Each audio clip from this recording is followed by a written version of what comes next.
So I will just go through the important things in this, but we discussed basically three areas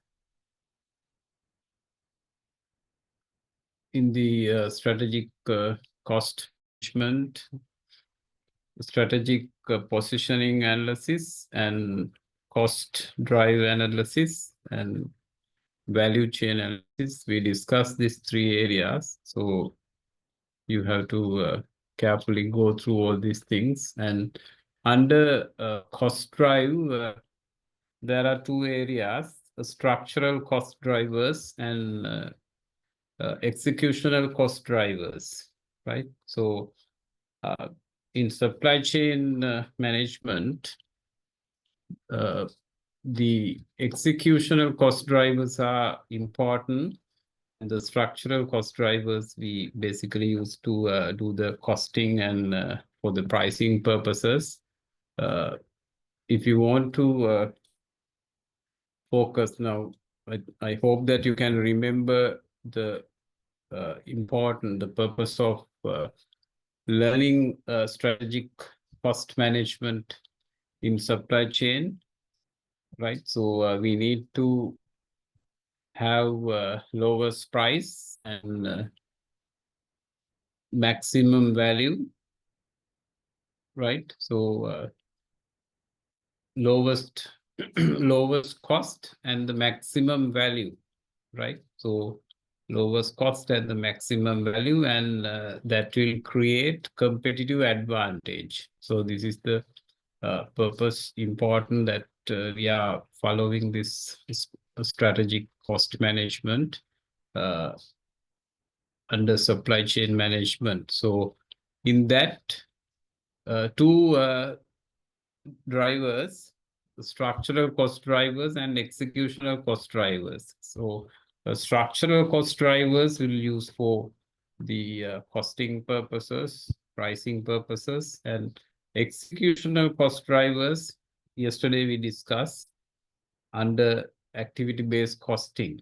So where you find the overheads you can break into cost drivers, and you can attend to reduce those cost in the supply chain, right? So previous sessions we discussed about the value analysis. In that you got knowledge about the functional value and the cost. So our focus is to increase the value, functional value, and reduce the cost. So all connected. Okay. And again, we discuss about the quality improvement, quality as a factor, and quality is cost. So how we develop the cost, reduce the cost, and even the quality will relate to increase the competitive advantage. So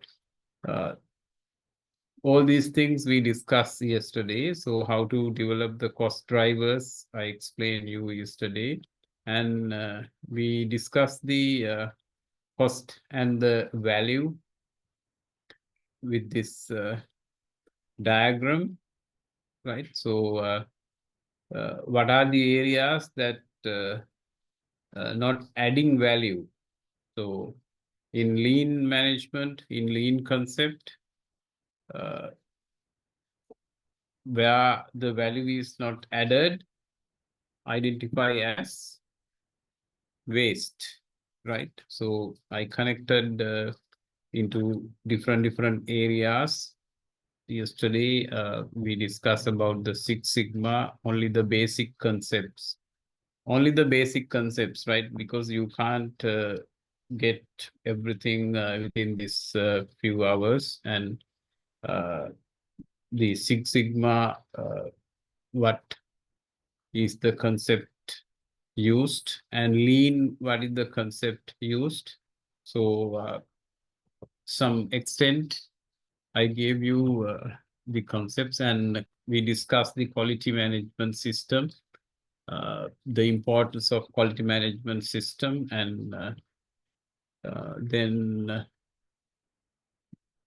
this graph is important you to take some decisions where you can eliminate non-value adding areas. So today also we have to cover many areas. Anyway, we'll try. I will take few minutes to explain the balance of this. And in this, we discuss the break-even cost, right? Break-even cost is the cost what you find no loss, no profit. How to calculate it? Fixed cost divided by revenue minus cost, that is contribution. Okay. So then we discuss rate of return pricing. Some pricing models also we discuss. Still we have some more to discuss. And we discuss the activity-based costing and how to develop, how to derive the cost drivers, and cost per driver we calculated in this using this diagram. So you can use it as you can benchmark the cost per cost driver, right? So benchmark and continue, compare it. So if you want to reduce now, yesterday we discussed about the quality management system that is based on management by evidence, management by objectives, where you can set your objectives using the cost drivers in this, like this. So the overhead cost will be taken into consideration, where your transportation, logistic, all the other activities, not the direct cost, right? The cost, the structure, the cost structure will be used, the direct cost, direct labor, direct material, and all those things. Other than that, you will find some overheads. Those are the areas, those are the factors, the components that used in basically in supply chain management during the process of upstream and the downstream, right? So you can focus it. And also we will be talking about the green part, how to maintain, how to achieve the carbon footprint and the green concepts also today. After this, we'll try to finish this part quickly, right? So actually it is difficult. The content is too high. We'll try. So then price analysis.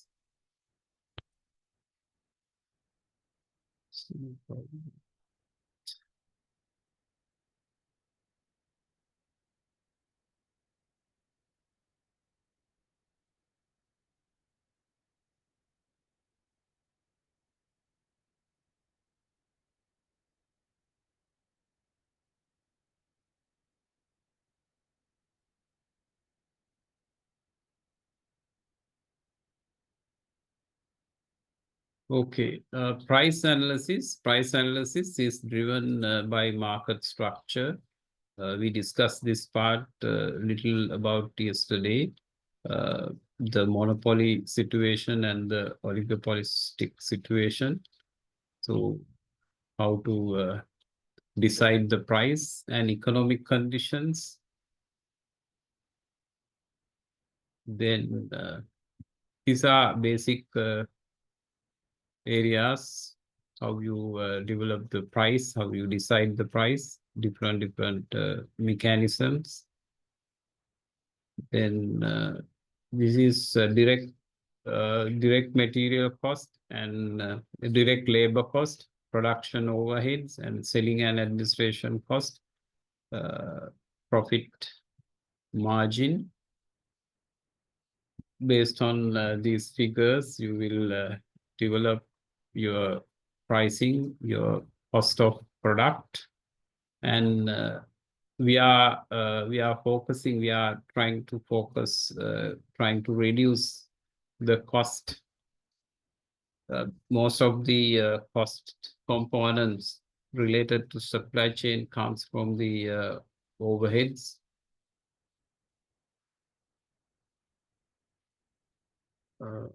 So here, yeah, the profit margin is based on skimming and rate of return and margin pricing. Yesterday we discussed, no, we did not, we couldn't discuss. So today we can discuss that part. Okay, then price volume model. Some of the pricing models we can discuss today. Price volume model.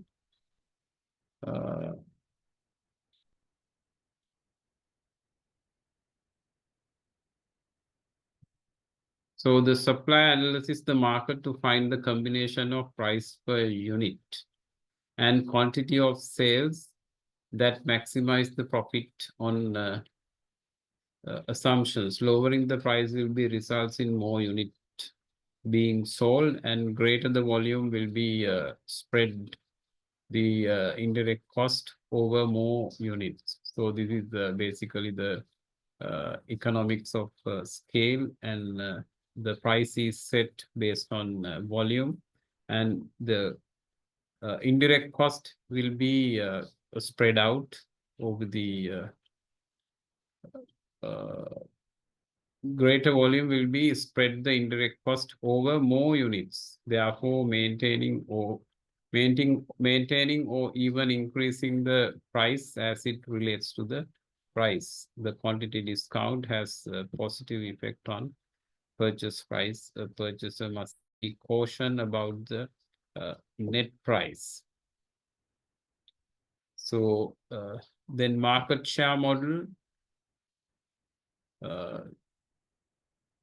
This is another price model. Pricing is based on the assumption that long-run profitability depends on the market share obtained by the suppliers. So penetration, we call it as penetration price.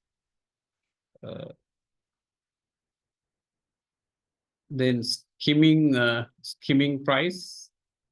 Again, you set higher margin, higher profit on each unit by selling to supply managers who are willing to pay a high price because of the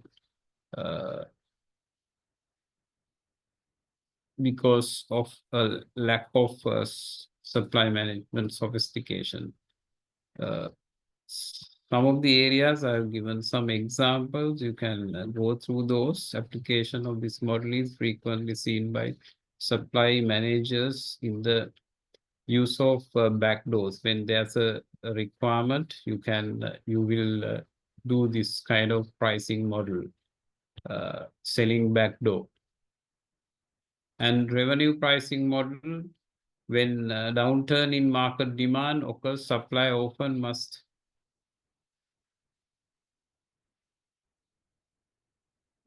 resort to a current revenue pricing model. That emphasis of the model is obtaining sufficient current revenue to pay for operating cost rather than on profit. Different models are there. I will quickly go through. And promotional pricing, you give good price to promote it. Sometimes you reduce the price and promote the things, and some of the occasions you give extra. You buy when you buy 10, you will give 1 extra. Likewise, the costing done. And there are the total cost of ownership. We will discuss on cost of ownership. This is very similar to the cost of life cycle, right? The total cost of ownership's analysis. We will come to that later. How to do this total cost of ownership. This is one key area. Discuss later in chapters. Should be used to avoid surprising and unfavorable financial impacts. Promotional pricing and competition pricing model, again another model, competition pricing model focus on pricing action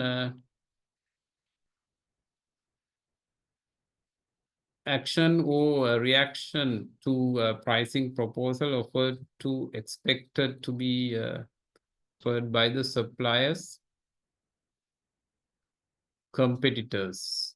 And the example is a reverse auction model. Reverse auction model means in a normal auctions, what you do, you will give highest price, right? You will auction and give it at the highest price. But reverse auction is not that. Give it at lowest price. Basically, the government tenders, the lowest price will be offered, right? That is what it called the reverse auction. Example, a seller may offer a discount of 2% for invoicing payment within 10 days of the receipt. So we are trying to get the the lower price. So in the reverse options. And the next is the total cost of ownership. Total cost of ownership means the acquisition cost plus sum of all related cost and expenses into number of years of useful life. So this concept is now being practiced, and one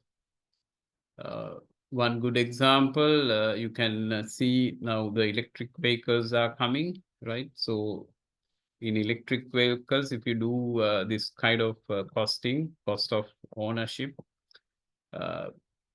and see relating to the carbon footprint, and basically we understand that when you use electric vehicles, there's no pollution. But when you take this total cost of ownership, then you will see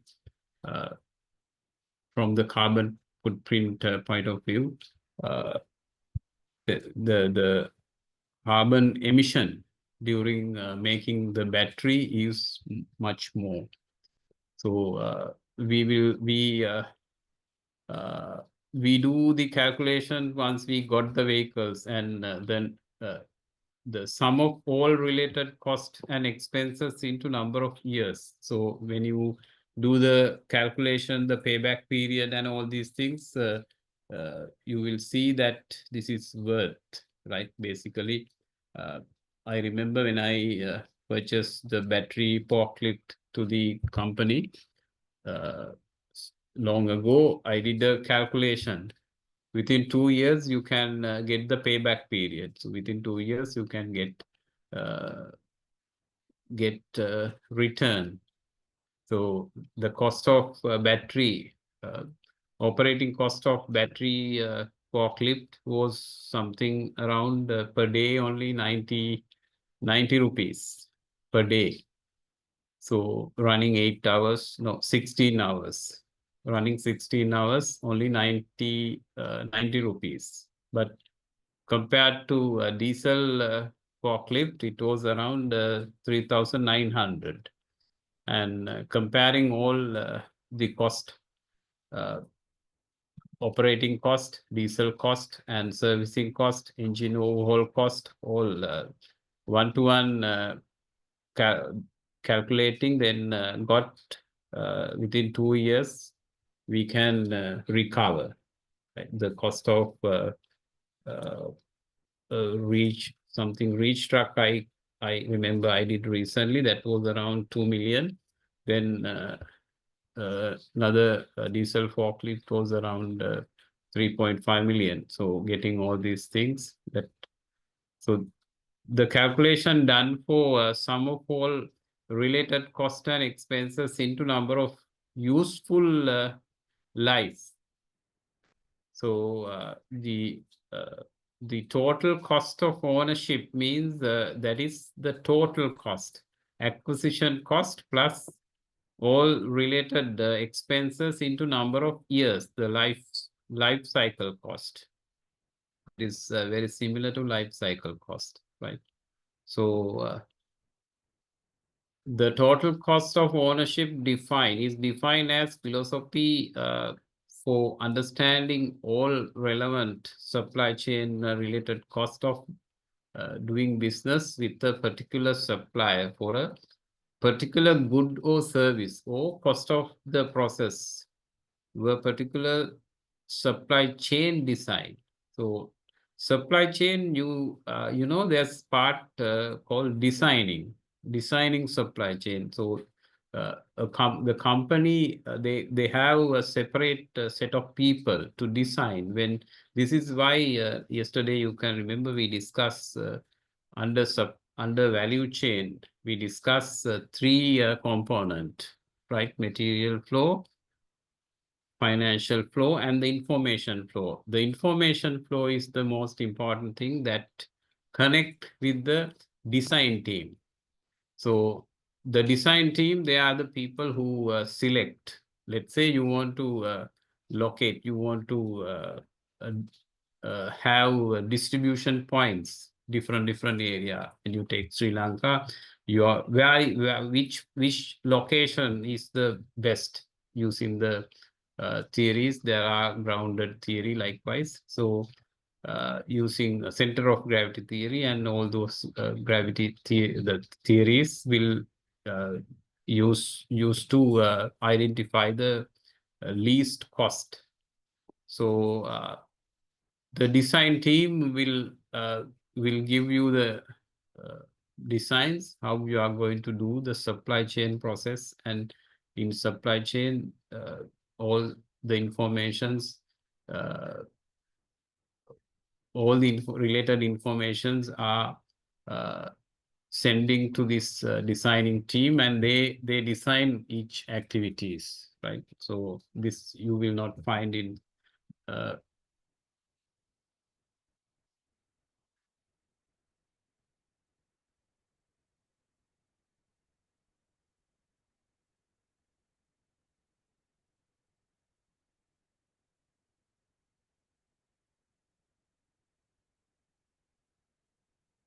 sorry,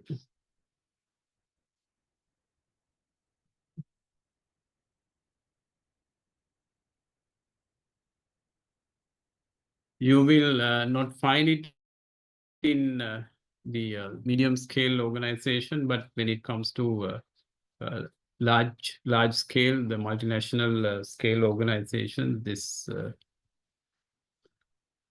kind of team is available, right? So the design team will do all this costing and all these related things, and different models and the cost drivers, everything the development will come with that. Then the cost element. So under the cost of ownerships, the cost elements are like this: equipment, software, license, and all the cost elements taken into consideration. And this is another important area.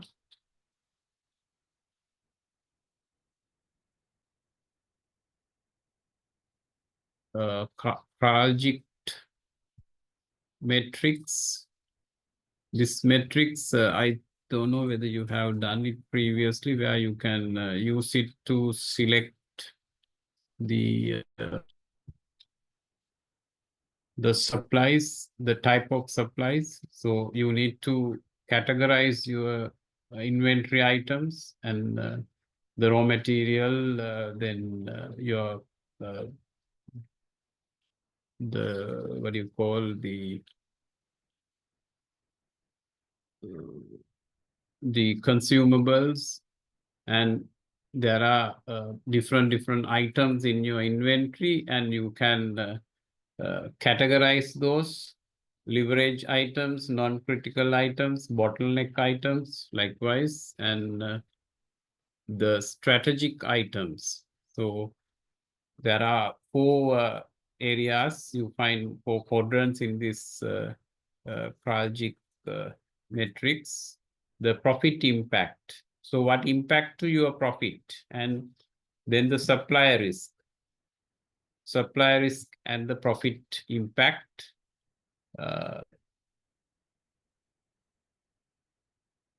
What will make impact to profit? So high impact you get with leverage items. That is your common standard commodities with the abundant source of supplies, utilize purchasing power. Then you have to use the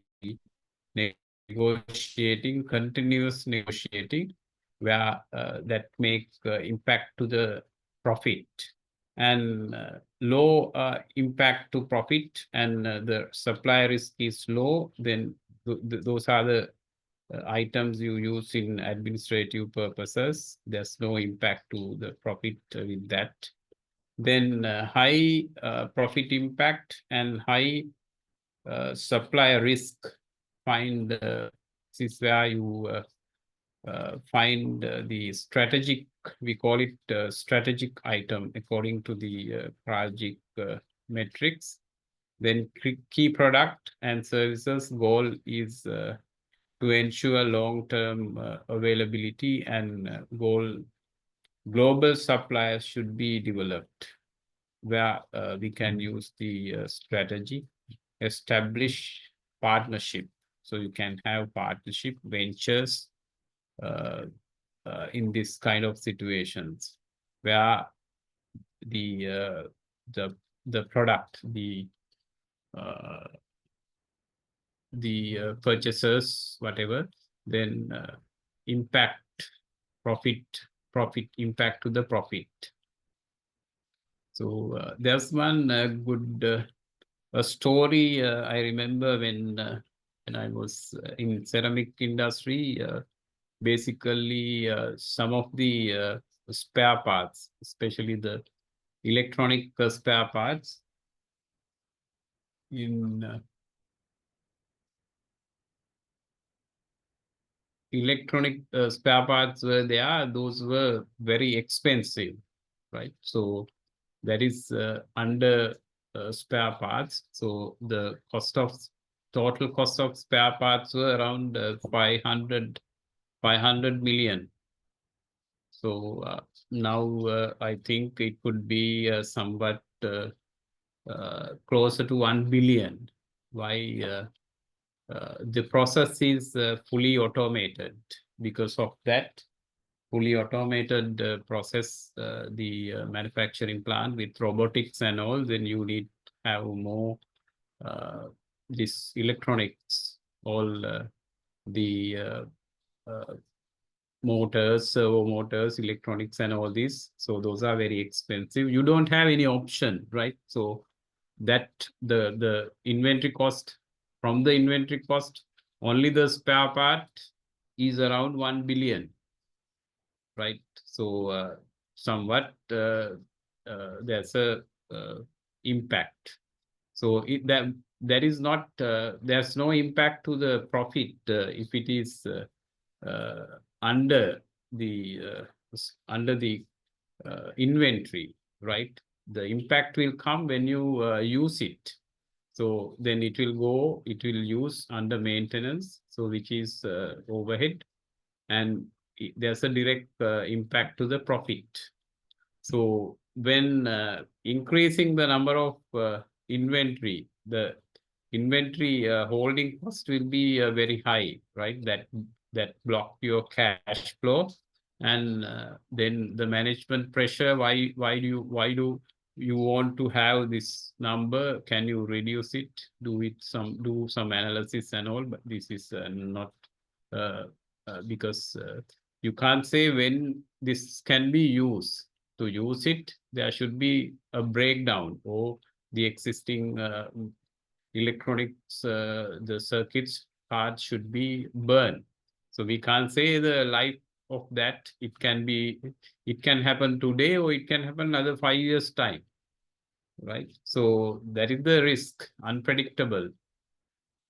So finally, with the pressure got from the management, one of the engineer, another plant.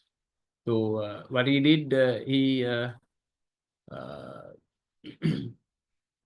he generated some material requisition and removed these items, but did not fix to the machine and kept it at the office. So kept it at his office. So the card one component could be something around 1 million, 2 million, like, so those are very expensive. So in order to reduce the inventory stocks, what he did, he put material requisition and got the things and kept it at his office, but not fix it to the machine. So there was a huge impact, this cost into the profit and loss, right? It reflect in the expenses, and the company got, actually I can't remember the exact value. So finally the company made loss at that month. So there's another problem with that. So then director, the shareholders question, and this is very famous now. Everyone knows it, so you can't hide it as well. So the thing what has happened, everyone knows that he did not fix it to the machine. He just kept it. So this is usual thing do, but that got reflected and in the P&L. So finally, there was some other inquiry as well, right? So then how to get rid this type of situation, the high profit impact and high supplier risk. High supplier risk also there. So because those parts are not most of the time OEM parts. So you don't have duplicate, you don't have other suppliers. You have to go through OEM, right? Not just commercial parts. So this is where the supplier risk is there, supply risk is there, and profit impact also there. It will impact to the profit. This is from the consumption point of view, right? So now you have to think it from the purchasing. So before purchasing, you have to think which category, under which category it should be, then how you find. Sometimes you can have now later on, I remember what we did. There was a merge, the company. So with the merge and merging, also you can get some advantages. That for that you should have same machinery. The machinery should be standardized. So the highest inventory cost was in this spare parts because of high technology, because you don't have a competent person, competent companies. You have to get the service from Europe, Italy, most of the time. So it is not easy to travel. Italy takes around 12 hours, right? So stopping a plant 1 minute, that cost around at that time 200,000. So 1 minute. So if you stop it 12 hours, that means a huge cost. So this is where the two sides you find. Then supplier risk is high, profit impact is low. Those are the items you should maintain stocks, adequate stocks, right? items which limited source of supply maintain good relationship with existing supplier and actively develop new niche suppliers. So this is the analysis that you can do your stock, your purchases with Kraljic metrics. Then impact leverage, strategic item, project tools. Yeah, this is another area. Low impact leverage, strategic. Yeah. And fourth quadrant. Yeah, this is another relationship, the types of relationship sought with suppliers and nature of buys. Nature of buys and relationship sought with suppliers. So 4 quadrants in that you find. You can go through it. So these are strategic tools, right? In strategic management, you will find this type of tools. There are a lot. So use it. So what you can do, why we use all these strategic tools in for our purposes to see what sort of where are we, right? Our current positions.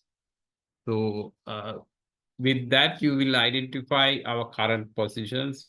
Get the example, this Kraljic metrics. In this, you can see, you can divide your stocks and see where are these things, whether you are following the correct strategies. If it is profit impact, low supply risk, are we using the negotiate? You continuously negotiate it, right? So what are the stocks? What are the items you maintain in the stocks? Then is it are those bottlenecks, right? So those called bottlenecks items. Is it correct? You can analyze using in a different way your purchases, how because you need to reduce your costs and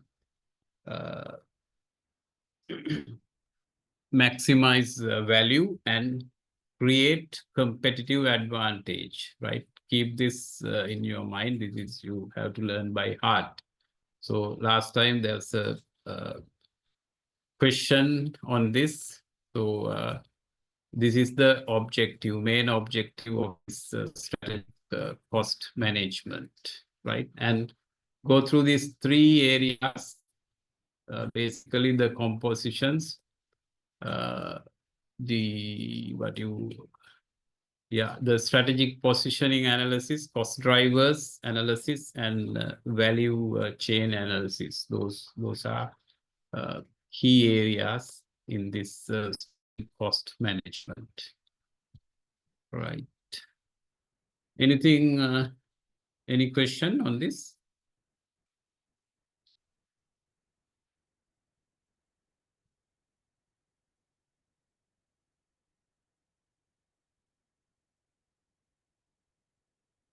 No?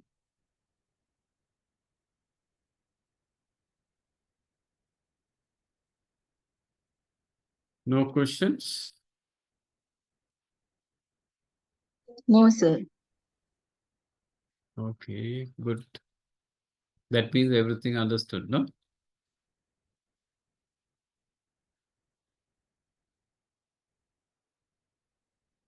Right. So today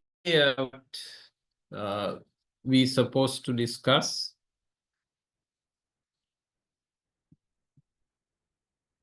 green and lean logistic customer service, and this is a subject you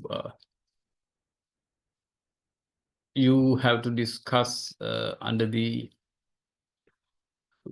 logistic and transport. This is not sourcing. So the last 2 sessions 14 and 15. So we will discuss in this part also somewhat lengthy part. Anyway, I will try to get only the summary, the concept of this area. So we will go through the actually the green and all this sustainability came with the capitalism, right? So we will discuss about little about that. So then how the industry revolutions happen, what sort of revolutions you find in the industrial revolutions. You know the industrial revolution 4.0 and now about to get 5.0 as well. So what are the concepts there? Just to touch it and not to go in depth there. The triple bottom line as part of the sustainability. Then greenhouse effect and lean practices and customer service. So we'll try to get some understanding on these areas, right? Not in a in-depth manner, but just to get the concept, the knowledge, right? So this analysis shows that the increase of the population, the world population, which you find somewhere in 2020, they expected 8 billion people, and they expect by 2050 10 billion people, right? And in somewhere during the period COVID, we lost around 4 million people, and somehow the 8 billion people, the number was reached somewhere in 2022-23. So you can see the increase of people, the population in the world, right? So because of that, you need resources. There are needs and wants. So people need food, all the basic needs, food, shelter, and all these things. And in top of that, they have wants as well. So when you find the resources in the world, you find there's a scarcity. Limited resources. Resources are not growing, right? So when increasing the population, the resources also should be grown, but it's not happening. So resources are limited. So we need to protect it. So that is the main concept that the start of this sustainability, right? So there is sustainable goals, 17 sustainable goals, the developed by the UN, and now some countries are focusing on that. I don't see anything from our country. In basically the neighbor country, the India, they focus to achieve those by 2030. So we don't have that kind of things. Some areas, some companies, they are trying to get the carbon footprint and all these things, but it is the attention is very less in our country on this. So because of we are at the somewhere in very lower level. So when the company is now going through the scale of the companies, you can see there are large scale, extra large, then medium, small, and micro. So those types, those scales you find in the organizations. And looking on the sustainability matters, a scope, very few out of large scale, they have gone to that fulfilling the requirement of sustainability, that because of the supply requirement. So not the supply, the buyer's requirement. So the buyer request to maintain the sustainability, the green concept, carbon footprint and all these things, then they get some rebates from the buyer's point of view. So because of that, the companies are looking to implement those requirements. So other than that, a small never, micro never, medium never. Why? They focus first on profit. So that's true. You have to have profit to expend, right? Your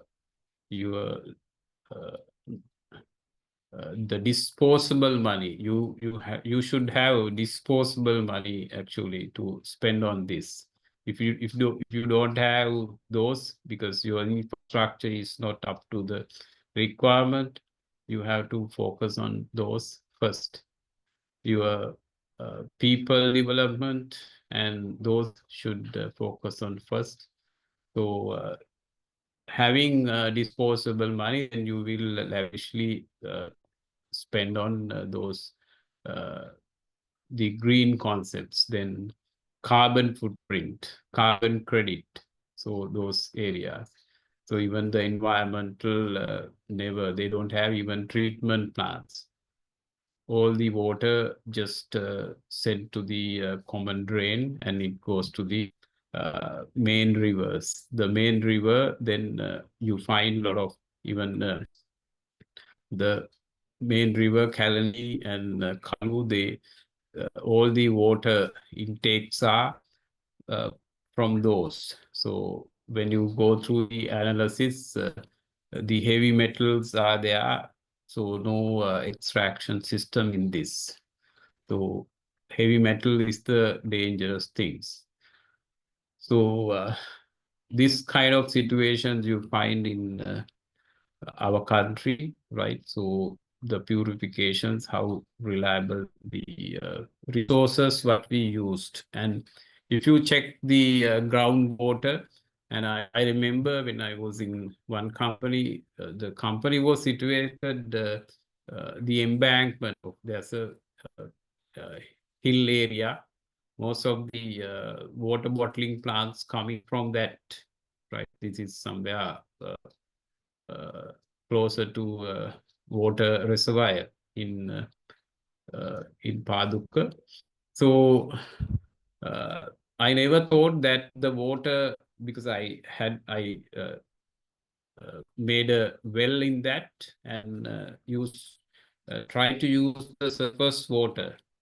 So I thought that this surface water is clean, right? There won't be any contamination. I was so sure because no, even it is not a area that people live.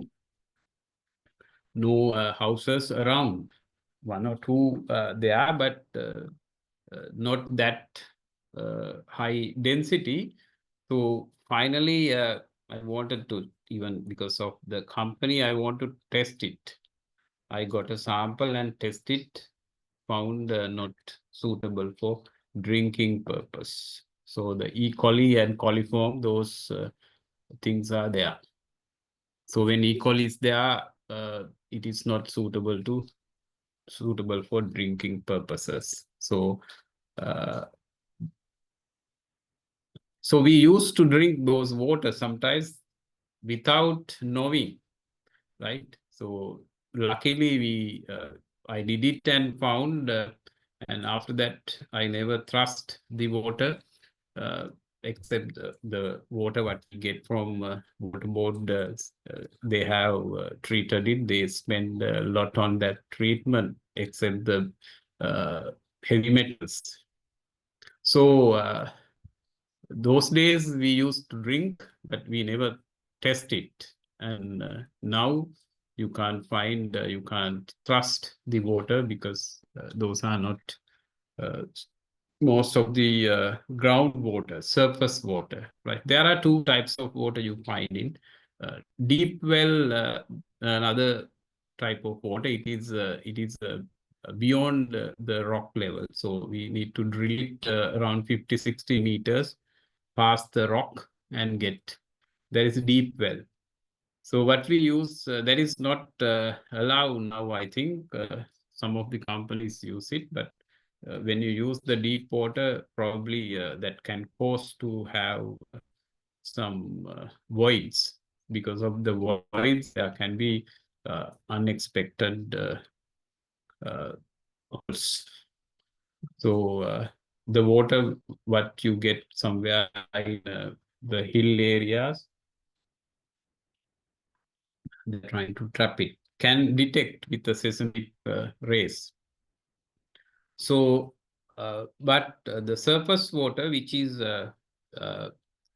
at the level of water table, you can use it. So that is not good because of a lot of toilets and all these things are there, the contaminations you get. So that is E. coli is there.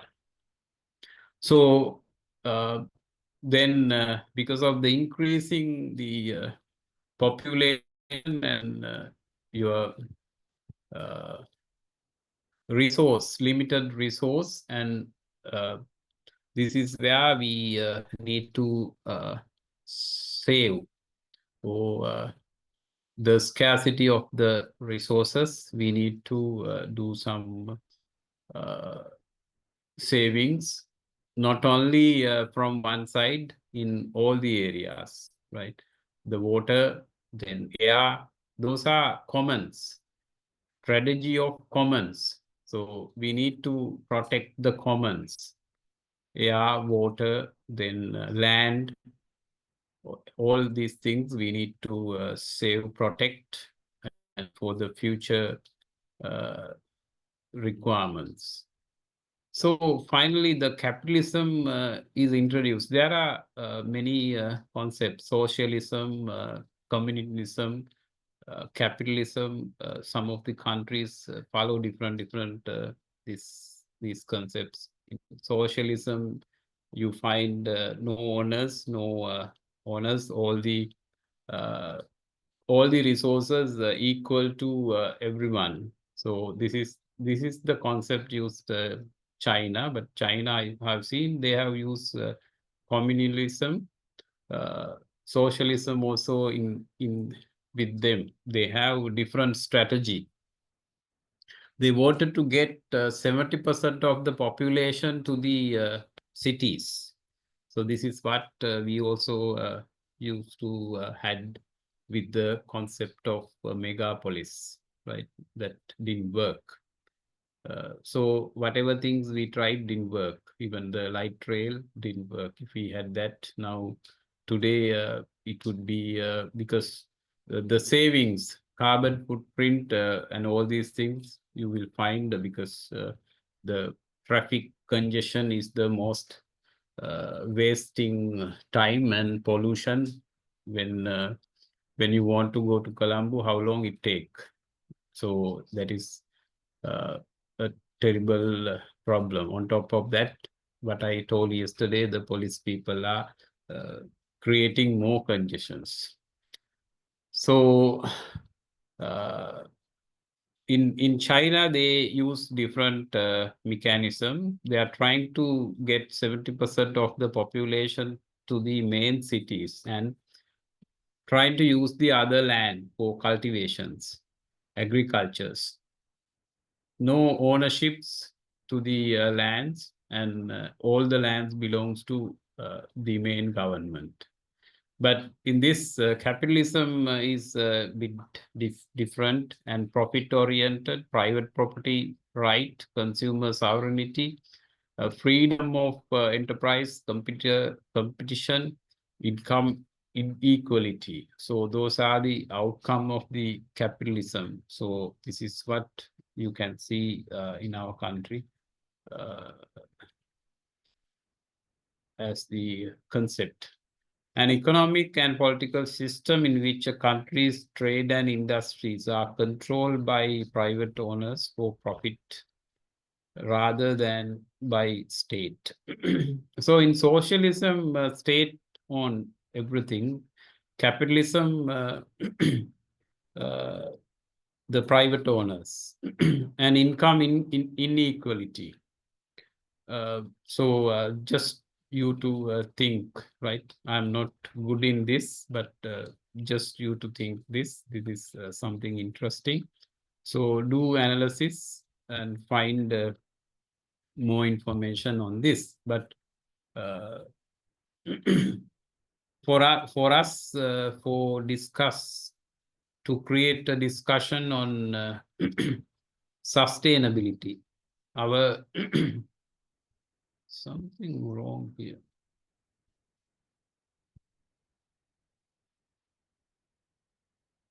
Our topic today is to discuss the sustainability and go to the green concept. So I will just explain some of the important things here. This is industry revolution, first, second, third after the World War. This created, and there are many things related to this, the management styles.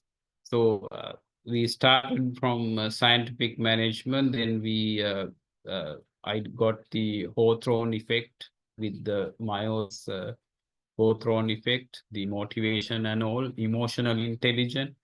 So now what we use the modern management, that is with the innovation which is introduced by Peter Drucker, father of modern management, right? So where we use that concept.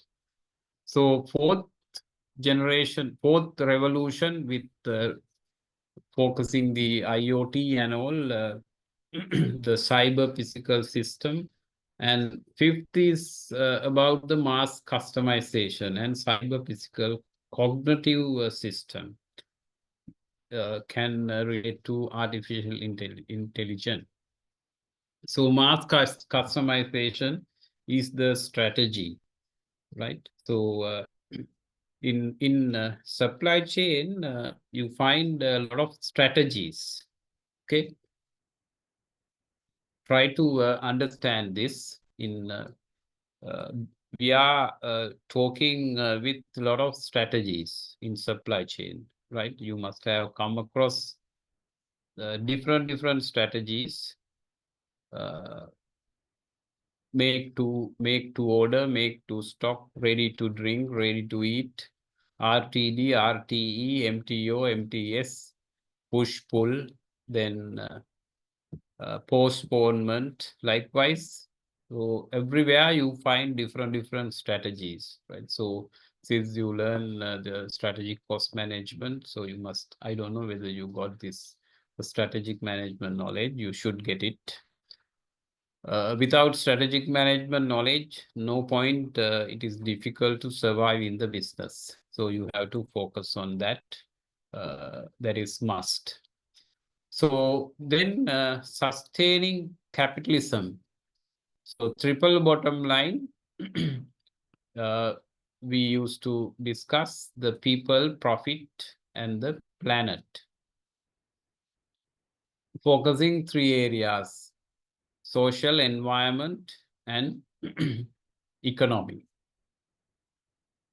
Economic prosperity, environmental quality, social justice. So ESG is also a part of this. So finally, what we try to achieve, sustainable society. So what we need to do for that?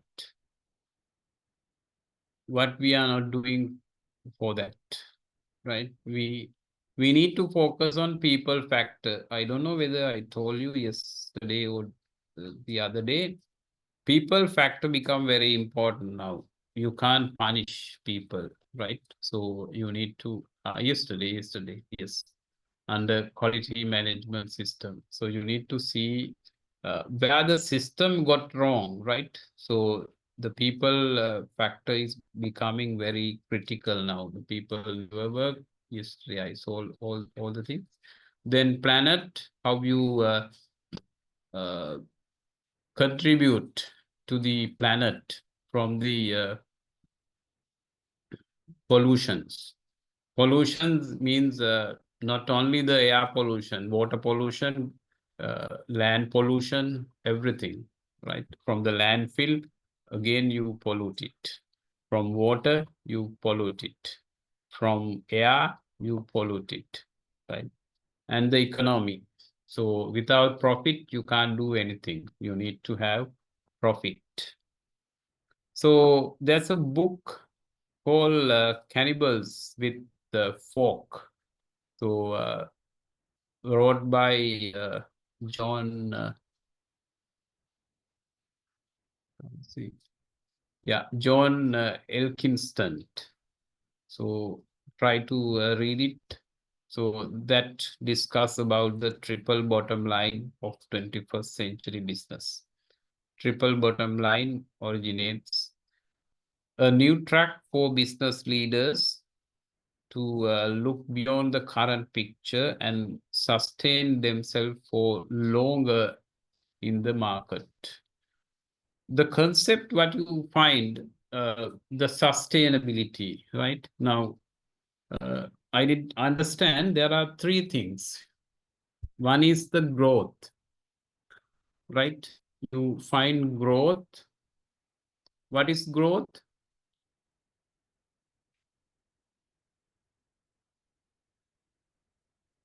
Growth. Yes, anyone? Development. Okay. Growth is materialistic improvement, right? Now, when you make 100 tons today, tomorrow you will make 200 tons. So today you have 1 degree, tomorrow you will have 2 degrees, right? You have to do at least 3 masters. Remember, keep this in mind, right? So how many masters now you have done? Tell me.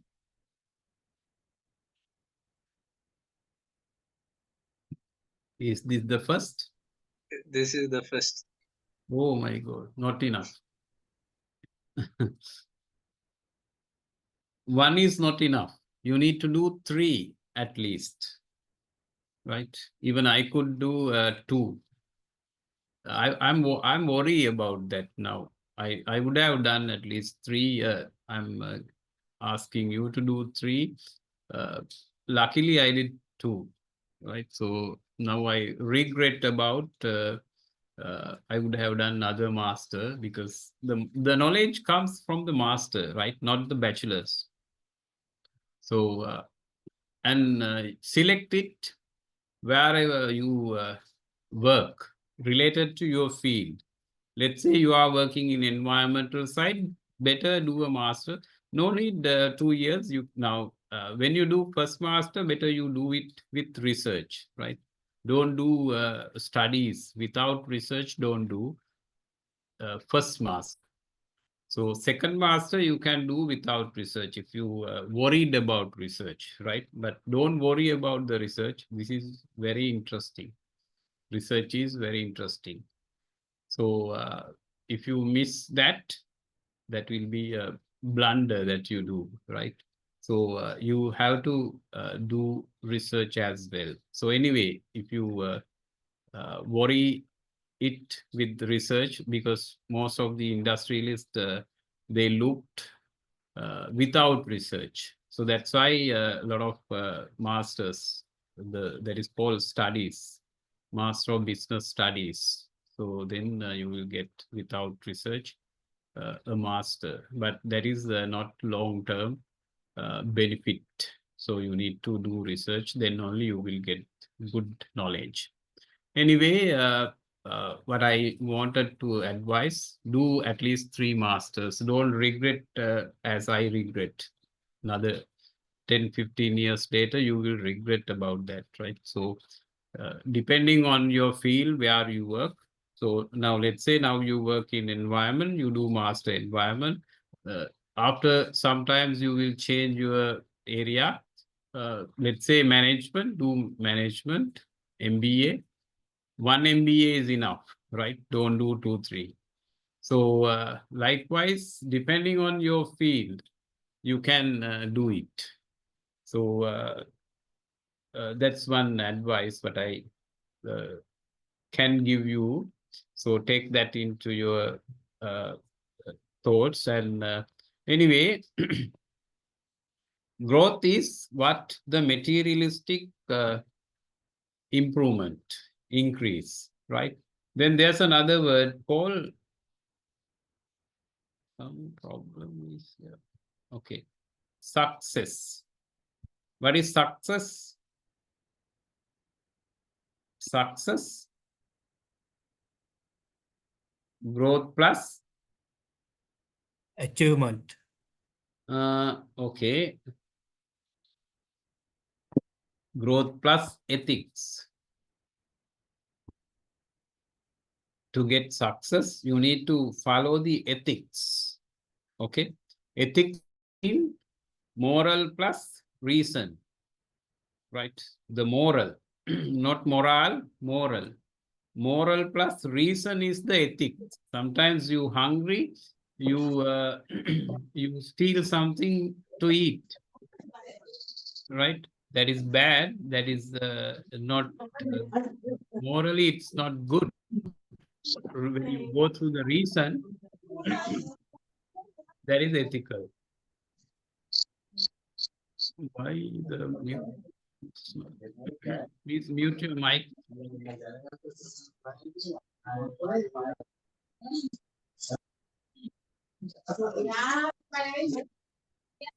Ravi, මේ මේකේ tyre එක හුලං හැටිද?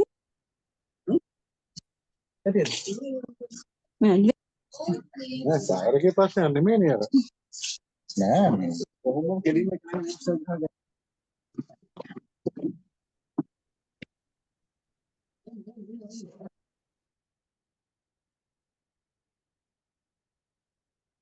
Please mute your mic. If not, it will disturb to the others. Now I have to mute it. Even I get disturbed.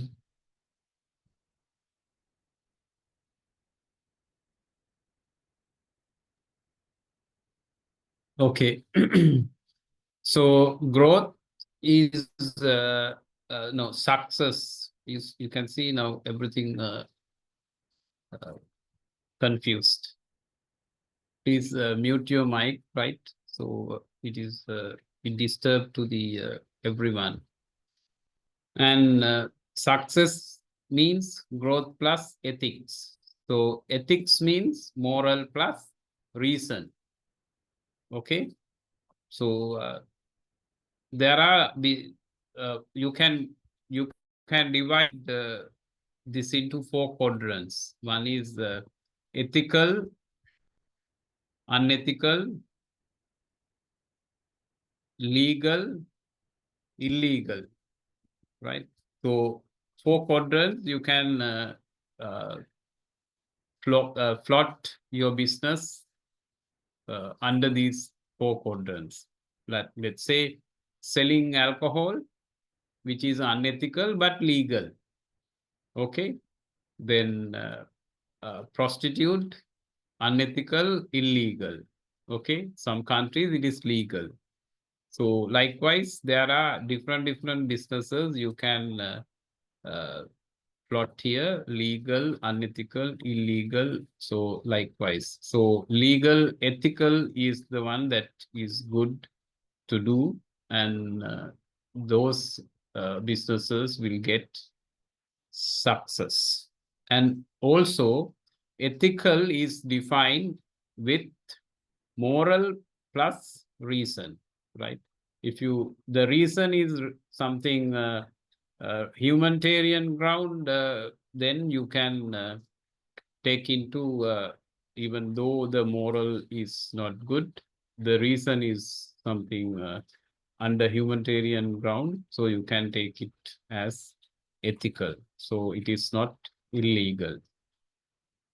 So this is the concept on success. Then the next is the sustainability, right? So you can have a growth in your organization without considering the ethical or unethical, right?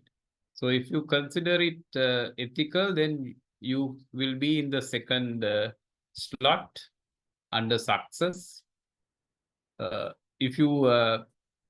If you get the growth under unethical manner, then that is the end, right? There's no sustainability, no success. So even it give you any blessings, even no blessings, right? So most of the time, these things are driven by blessings as well, right? So you have to, I don't know whether you agree or not. Anyway, I agree that. So when you do, because I have hands-on experience on those blessings, I have did some studies on some of the companies, selecting the company having more than 50 years and study how they have done it. What the secrets behind the sustainability of the companies, right? So basically, they follow ethical practices in these companies. So definitely they will get good blessings. And also this is applicable to your personal careers development as well, right? So yesterday I was telling you something personal brand. So try to develop good personal brand.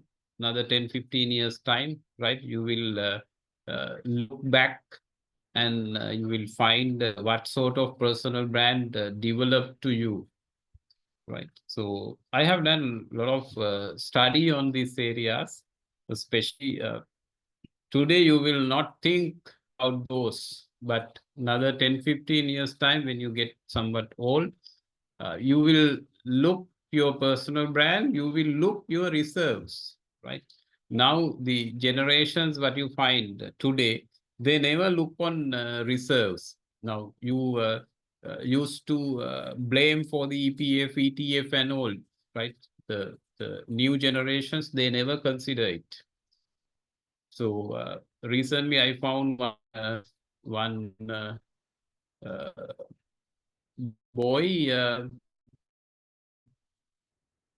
somewhere he has worked more than 7 companies during last 2 years, right? So when you go to get now, when he become 40 years, probably he will go to the labor department and see how much I get EPF, ETF. You will not find it. Why? Finding number of companies, they have to go through each company and get all. Sometimes those companies will not, because those are temporary companies. Most of the labor companies, they are not sending the EPF, ETFs. So you have to educate the people, right? So this is very important.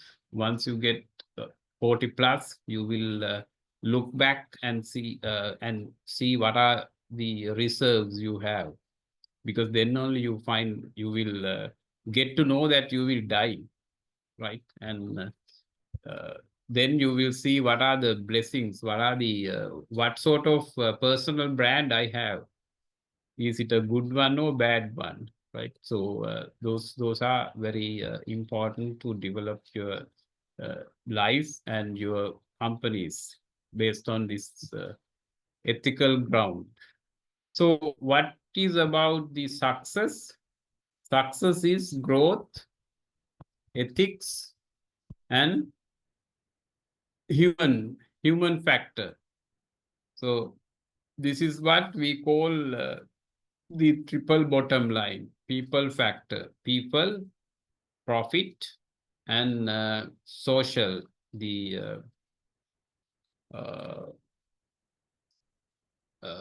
environment. So economic, social governance is where we try to focus on that. to control these triple bottom line, the sustainability. So there is a fund like this. If you follow that, you can get those funds. So there are companies.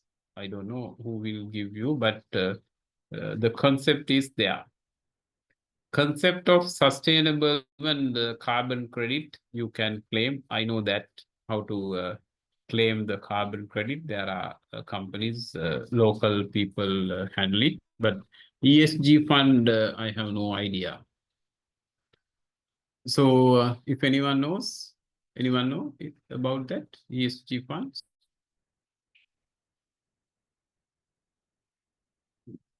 The previous batch we had one from ADB. Where the problem? Why that? Yeah, ADB, there was one girl last time I remember. Okay, the concept of sustainable distribution.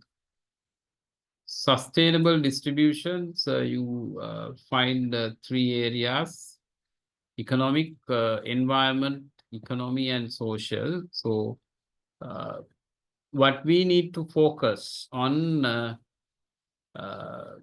the relationship between logistic and transport, right? That is where the contributions come from your scope. So environment, climate change, air pollution, noise pollution, land use and biodiversity, then waste management, economic growth, jobs and prosperity, fair pricing, competitiveness, choice, then society, social, safety, health, disturbance, access, and equity. So out of this, what we need to focus on the logistic and transportation, right? Then logistic is the term widely used to describe the transport, storage, and handling of product as they move from raw material source through the production system to their final point of sale or consumption. This relate to both sides, right? Upstream and the downstream, both sides. So you have to distribute, you have to transport. Distribution also you find transportation. Then the raw material supplies also you find the transportation. So where you can develop cost drivers. So to reduce your cost. Okay.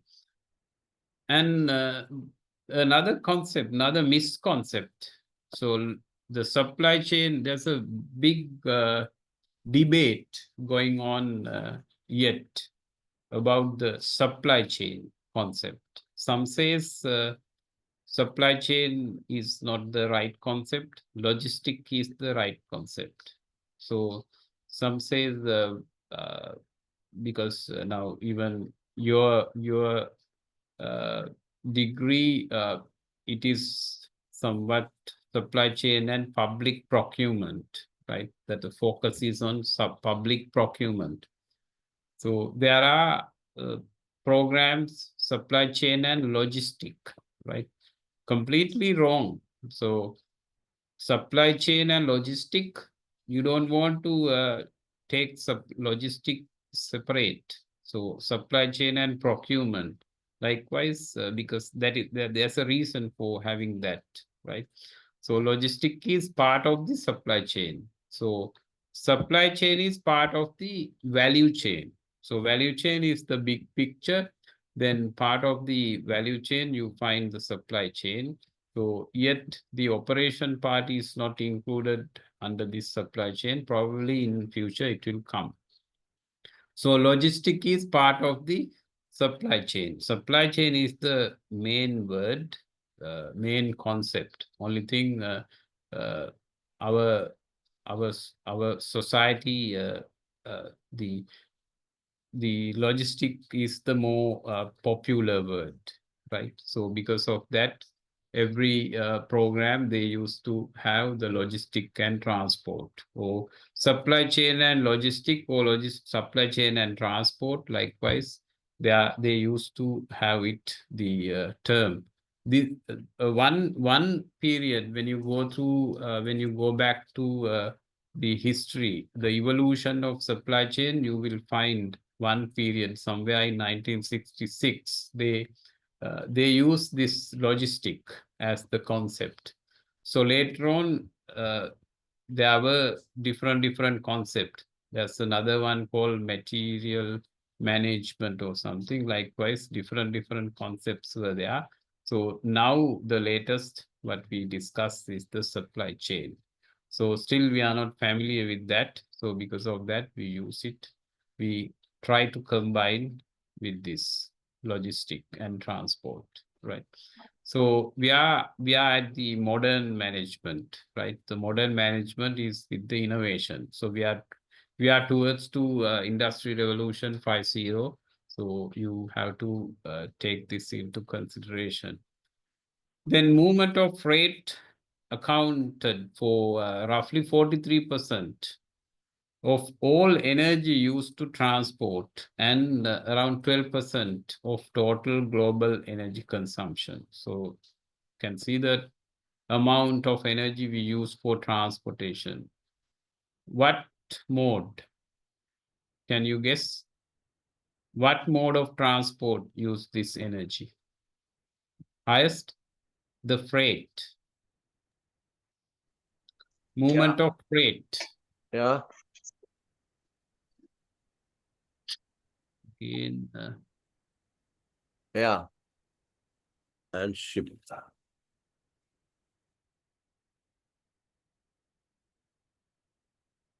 movement of freight. I don't know why this students unmute.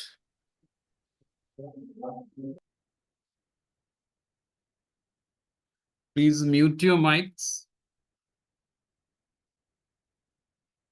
Movement of freight accounted for roughly 43%, right? So this is why the Nike has taken decision not to air freight their material, because they are trying to contribute to the green supply chain, green process. So they have taken decision not to air freight their raw materials, where the movement of freight accounted for 43% of all energy used in transport. This is the mode. And 12% of total global energy consumption. And the heavy load of fuel is used in freight charges. So we think that we can air freight it very easy, right? So if something happen, we'll air freight. So that is the word. So that is the mentality we have. But when you follow the statistics, and when you follow the green concept and sustainability, you have to think twice. So that is where the planning is important in forecasting and planning. Forecasting is very important term in supply chain. This corresponds to a share of approximately 10% of the energy related to CO2 emission worldwide. The inclusion of warehouse and material handling is likely to add around 2 to 3% of the total. So contribution from the CO2 emission is the greenhouse gas. Now most of the companies, they use this battery system. They don't use, but outside there is a mental requirement. I remember when I wanted to change the battery operation to diesel operations. No, diesel operations to battery operations. the people, the drivers, they don't like because they enjoy with the sound. So what they said, there is no sound in this. So that is one of the comment they made, because the driver, basically driver, whatever, if you drive a vehicle, you enjoy sometimes. This is not happening in petrol vehicle drivers. Most of the time, the diesel vehicle drivers, the bus, the heavy vehicle drivers, they enjoy the journey with the sounds, right? So they need to show show this. This is not a easy job, and even the handling a heavy vehicle is not easy, and that the morale, there you find the morale, right? You get from the sound, engine sound. So because of that, some of the drivers reluctant to use this battery operated vehicles. Wherever now, most of the warehouses, you find they have shifted it from batteries to from diesel to battery. So thereby the CO2 emission is less. Estimated the logistic activity accounts for roughly 5.5% of total global greenhouse gas emission, including all the greenhouse gases such as methane, nitrous oxide, and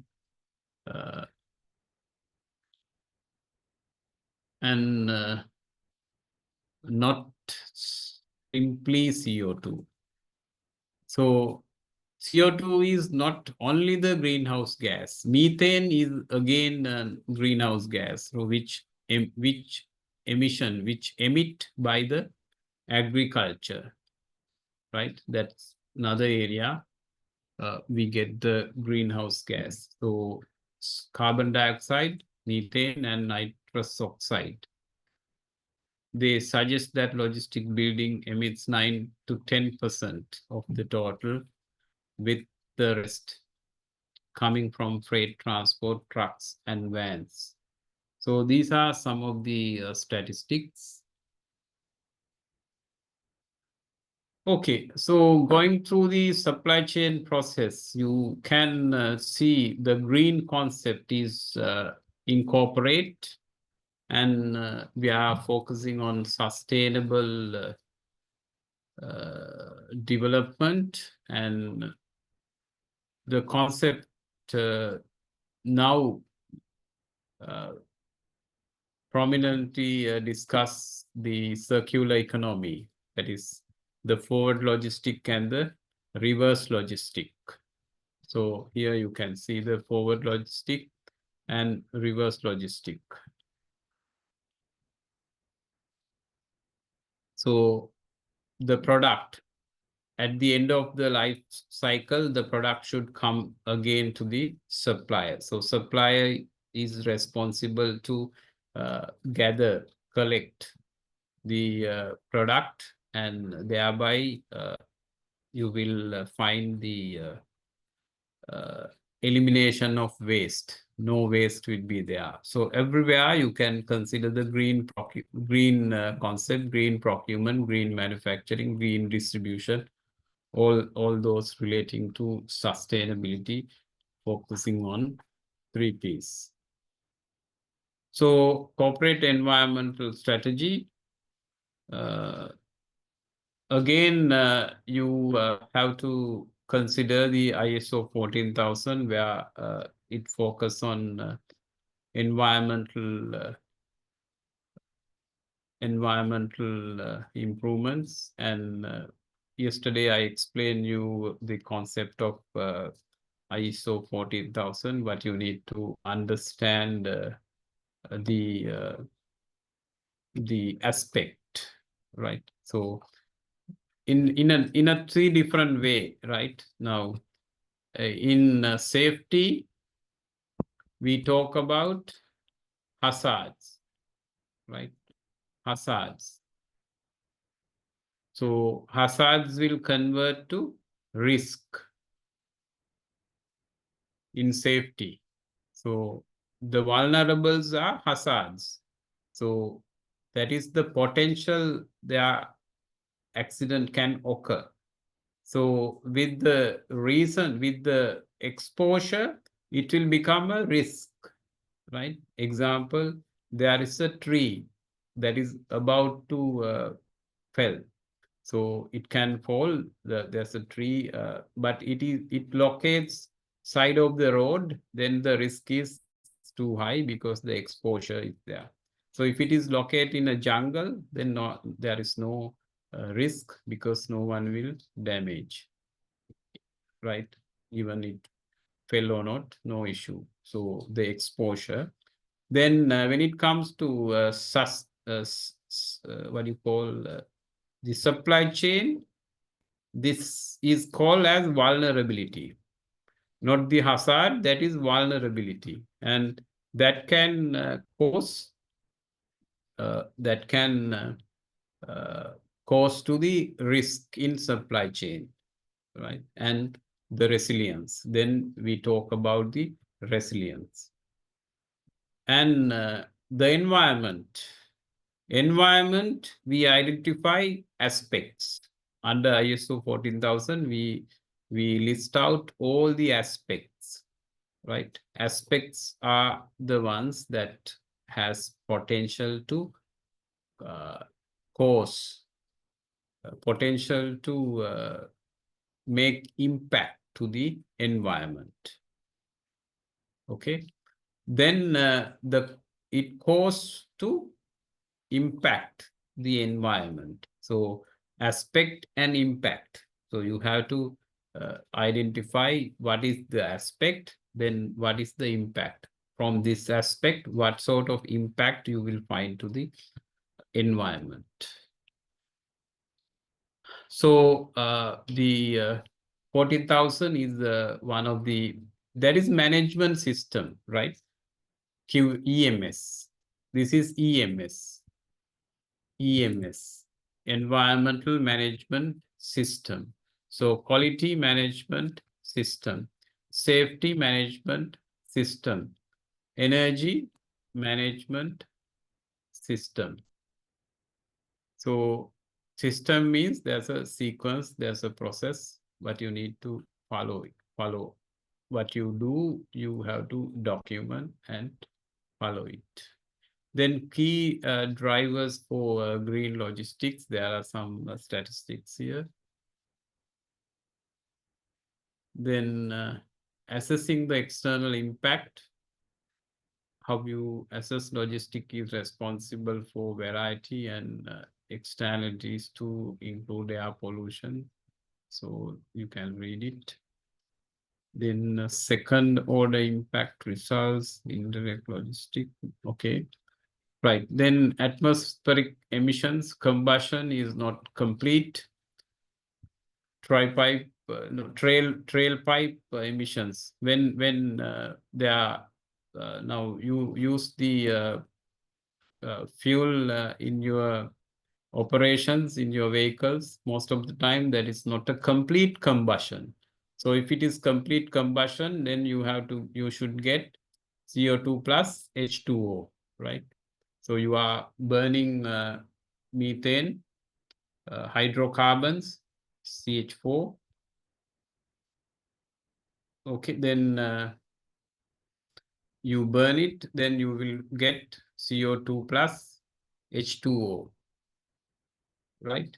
So this is the complete combustion. So there you never get this, right? So what you will get different thing. Even your petrol, your diesel, you don't find pure hydrocarbons. You will find some other impurities as well, sulfur dioxide, all these things. So here you will get CO2, CO, then SO2, all those things you get. So because of that, there can have some sort of pollutions. Complete tailpipe emissions of pollutants such as hydrocarbon, carbon monoxide, and nitrogen oxide. So carbon monoxide is very critical, right? You should not inhale that. So only 200 to 225 ppm is the limit. If you inhale more than that, definitely you will get coma situation. So the diesel also, same diesel, you find sulfur dioxide, but now somewhat control. Earlier, the lead also in that. So now lead free, sulfur free. So that is how they promote. So noise pollution. Noise is again something that pollute, right? The vibration, congestions, accidents, use of land and biodiversity, waste. So all these external impact where contribute to pollute the environment. Then environmental standards and measurement standards and measuring impact. Basically, I think in measuring, there are regulations, statutory and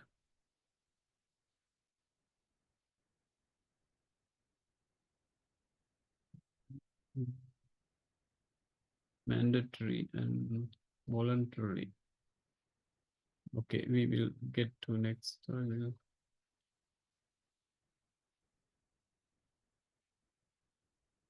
Okay, this is on global warming. Global warming of the climate system is unequivocal.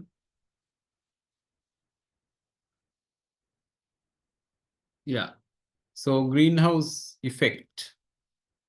What is greenhouse effect? So when you get the rays and it comes through the ozone layer and that absorbed by the earth and emit, right? Reflect. So the reflection, some of the rays go back, some of the rays are not going back. So when CO2 and other gases are in the atmosphere, the heat level will increase because this is what the trap. So the heat trap, this is a heat trap, right? So the same concept is used in your water heaters. You use the sunlight and heat water. So basically the glass itself, you find different property. The glass, the light rays will pass through the glass. The sunlight will pass through the glass, only the short waves, right? So then from the reflection will be long waves. So long waves are not passing through the glass. So because of that, the heat is trapped inside. So that is why when you park your vehicle outside, the daytime, you will see inside is very hot because the rays absorb the sunlight absorbed by the component of your vehicle inside the seats and all these things and emit long waves which is not passing through the glass. So because of that, the heat wave is trapped inside. So this is the concept used in this solar water heaters. So with that, you can heat your water. So same thing in this environment. So heat wave, the sunlight come through the ozone layer and it absorbed by the earth and reflect, and again the earth emits the rays, but it's not going through the ozone layer, and because of that trap within the environment. So your heat and the CO2, when the CO2 is more, this is where the warm comes. So now it is continuously getting increased because of the CO2 content in the environment is high. So everywhere you find industries, because of, as a result of this capitalism. So industries used to emit CO2, N2O, and all these things. So because of the high concentration, and the CO2 is absorbed by the trees and emit O2. So because of the imbalance of the environment, that the global warming is there. This is how the greenhouse effect comes. So same thing you find in the water also, because the glass has effect to pass the short wave, and after reflection will become the long wave. Long waves not pass through the glass. So same as the ozone layer comes short waves, the earth absorb the short waves and emit long waves, which is not passing through the ozone, right? So finally you will get trapped, the heat is trapped inside. And the greenhouse gas, the release of carbon dioxide and methane gas through energy use cause an increase in greenhouse gas in the atmosphere. It is caused by the sun ray entering the atmosphere and heat from the rays being trapped by carbon dioxide and methane. We need some greenhouse gases to keep the earth warm, but we have upset the balance, the average temperature of our planet is rising. So this is why you need to have more trees, more, the biodiversity is very important, and a lot of coal and gas and oil is used. Even using coal, the cost-wise it is low. You get benefit from the economical point of view, but when it comes to the efficiency, coal efficiency is very low, and the environmental pollution. Once use the coal, you get the fly ash. You can see what amount of fly ash is there around the Norachole plant. There's a separate land. They have heap the fly ash. You can't dispose it. That is the danger.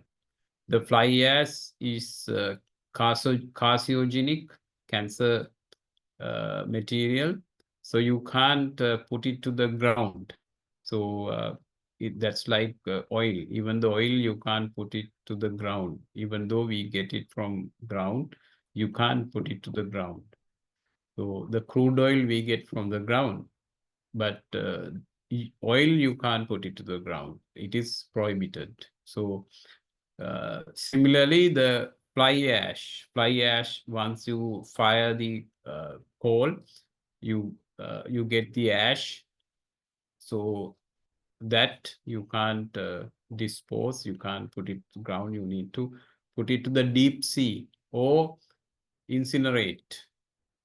Send it to Putlam, and you need to fire it at high temperature.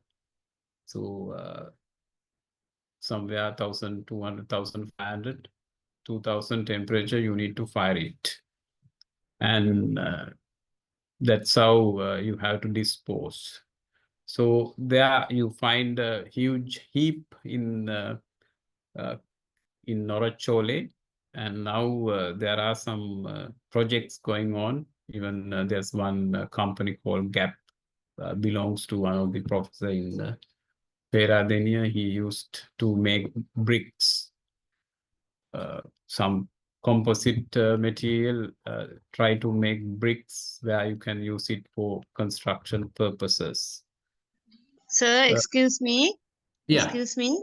Yeah. When we fire that fly ash, Yeah. is it a cause to create again CO2 or some greenhouse gases? yes, because you are firing and sending it to somewhere upper level of the sky. That is because there's a norm when you do firing. Now let's say you want to have a chimney, you need to have 30-meter height chimney, all the smoke to be sent to the above the ground. Above more than 30 meters, you need to put this a smoke that will be there. Okay. Carbon dioxide, Uh-uh. if CO2 It is there, again contribute to greenhouse effect, no? yeah, Yeah. that is there. Okay, So sir. you can't just fire it. You need to have fuel there. No? So fly ash plus the some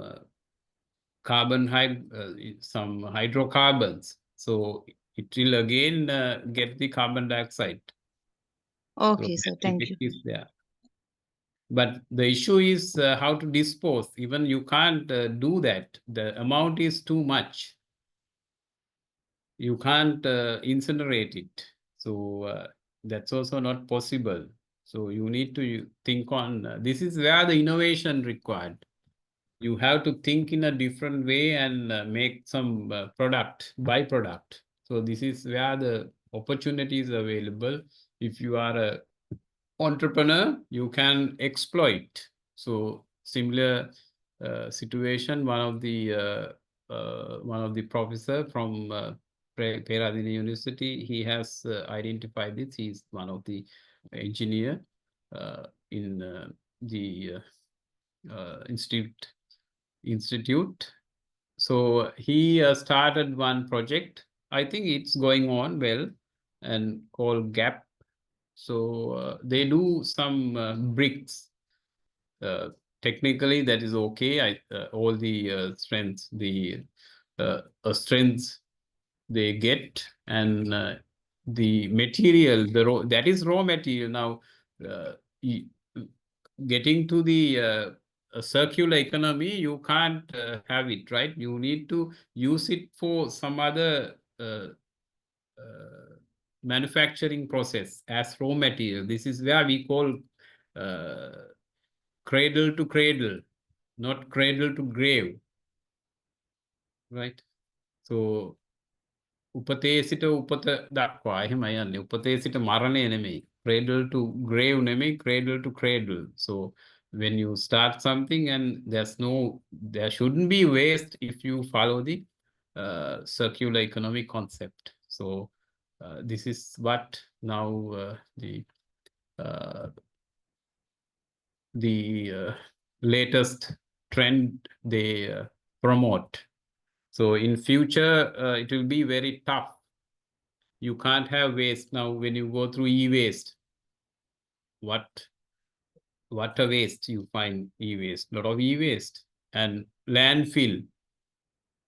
If you go to Meethuttamulla, you can see, right? Even there was a big damage somewhere 2-3 years ago. So we need to think in a different way, right? This is why we need innovation. So the concept of modern management, you need to think on innovation. So before starting a business, manufacturing or process, you have to think on all these things without adding it to the environment, not only the air, water, and the land. landfill, the waste, your waste.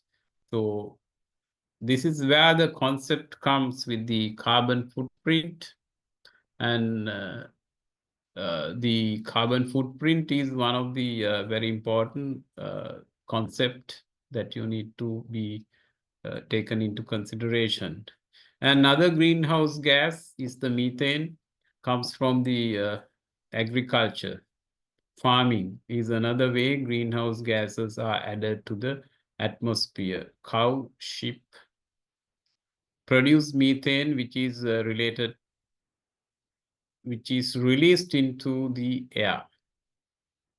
The land needed to produce cow, sheep, and pig is far greater than the land needed to grow plants, proteins, which in turns prevents more land being used for planting forest that would draw in and store carbon dioxide. So another way is this adding the greenhouse gas, methane, not only the carbon dioxide, right? Methane also another. Even this landfill, 22 billion disposal diapers in landfill per year, 100 million cell phones put out of the service per year, 2 million tons of e-products disposed per year, 63 million computers in use in the US become obsolete in 2005. Circuit boards, lead and cadmium, flat screen and switches, mercury, even the fluorescent light, fluorescent lamp, LED, you find the lead and the cadmium.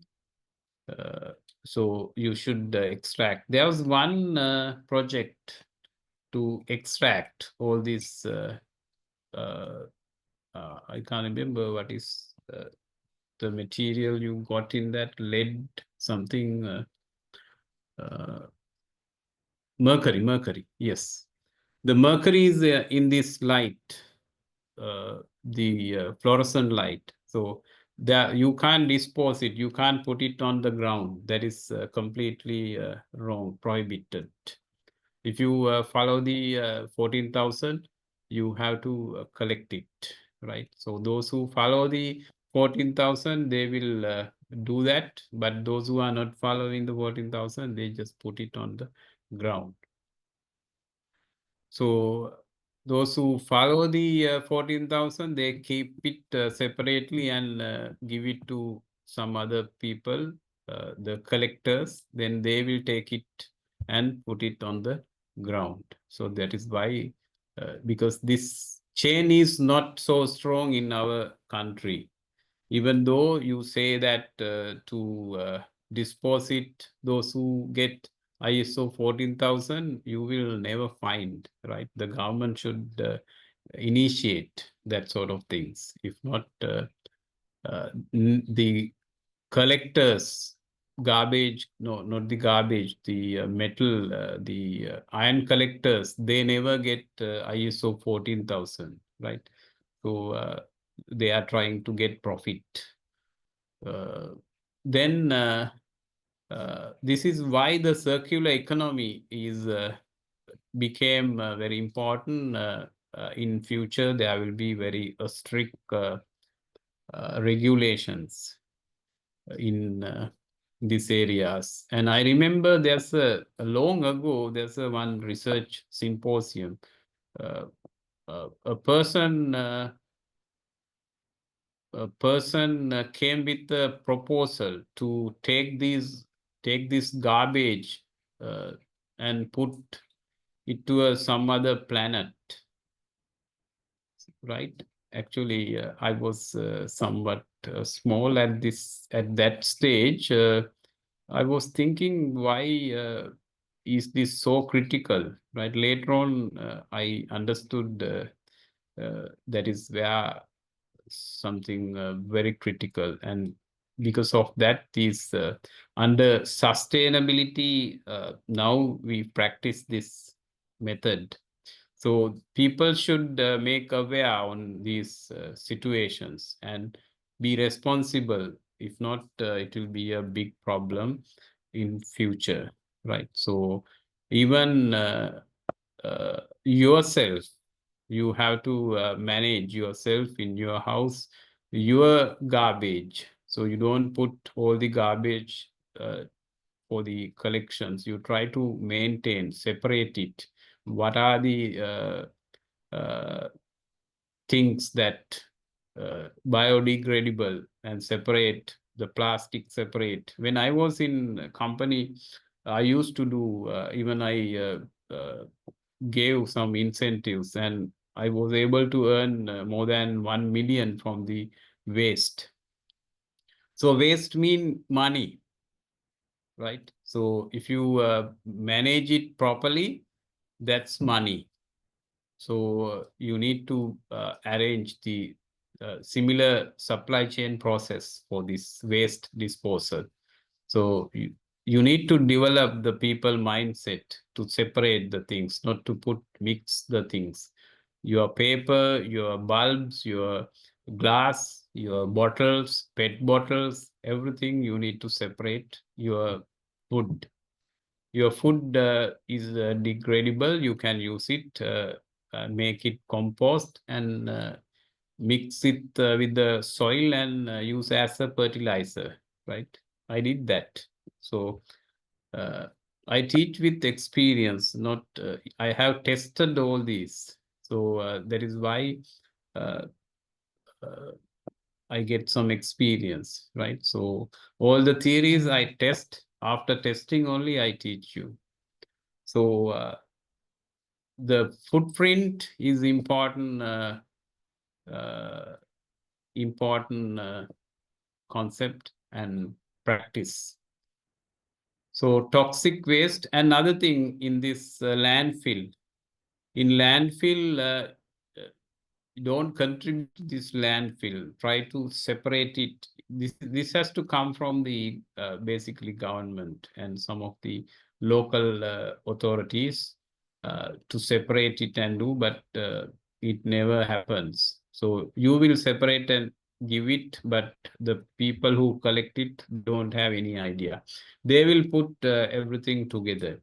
Then purpose is lost. If they have a brain, right, they can earn a lot from this. I have seen one local government. I don't know whether now they are continuing the operation. They do this and earn a lot of money. Only thing, you need to separate, segregate the things, and thereby you can make a lot of money. The landfill and the waste landfill is not good, because once you keep the things for a long period in a somewhere, let's say a valley, you put everything, and after long period, it will create, there's a kind of liquid that is called leachate. So there is that get some a smell as well, right? So this is some operations, right? So you have to manage it. Then there you need to create worm. So the worm you need to create, and those will eat the those food or waste, and how it control there, you need to have cranes. So they will balance the worm, and they will eat the food and emit methane. So thereby you can create another methane. You can use it for cooking, right? This is very nice process. Only thing, you need to allocate some time and do it. So the people in the local government, those who collect it, if they can think on, they have gone more than the the amount they spend for learning this, I think if you collect, if you cost it, you can have many number of recycling plants. So they have gone a lot of trainings, especially the government, but nothing has happened. Then the Earth system. Earth has four major systems: lithosphere, that is soil, rock, then hydrosphere, water, biosphere, living organisms, and atmosphere. So all you find as a cycle. So the balance is there. Lithosphere, the soil, rock; hydrosphere, water; then biosphere, the living organisms. We need that. So they are the ones who eat the things. And atmosphere, the air.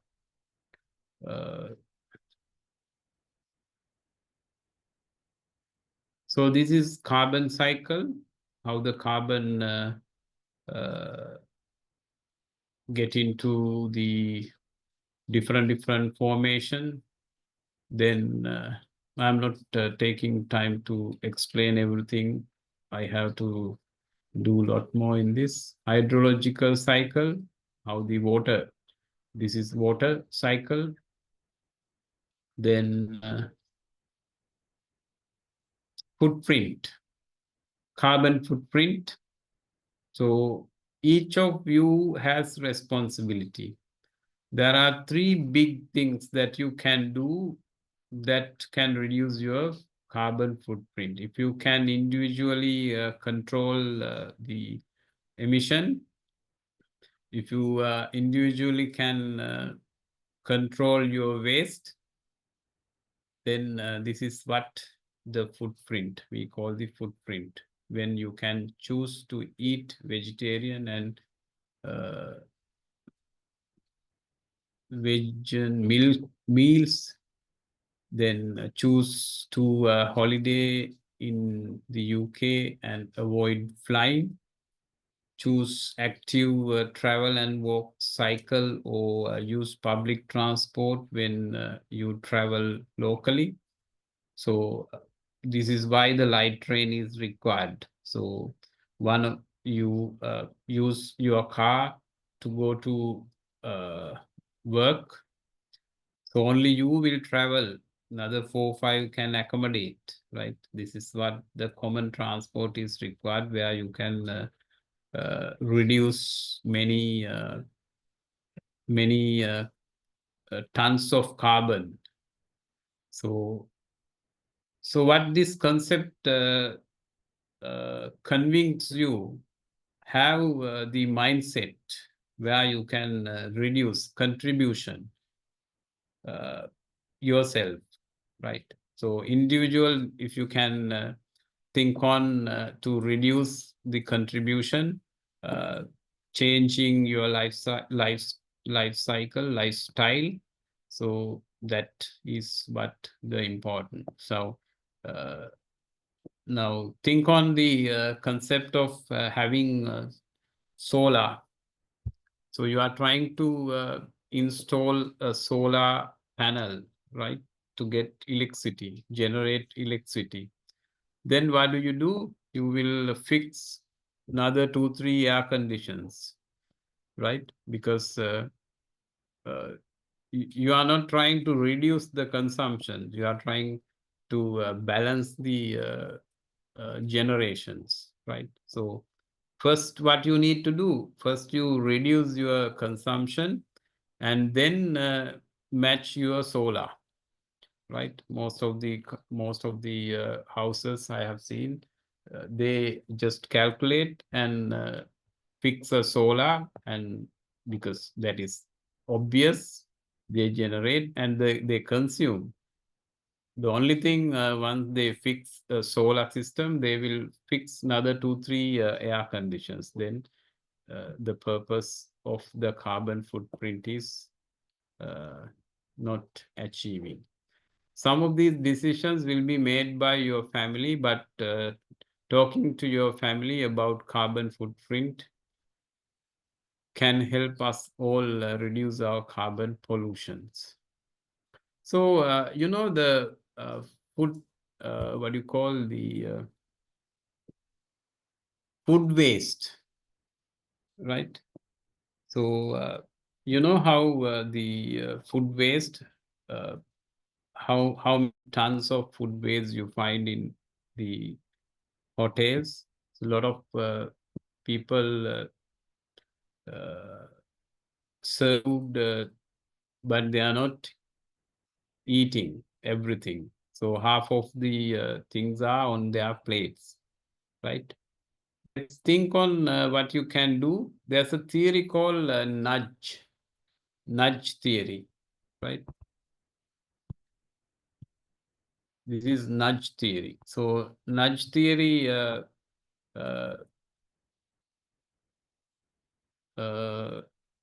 introduced two things where you can nudge means push, where you can push to reduce. Let's say you want to reduce your food waste.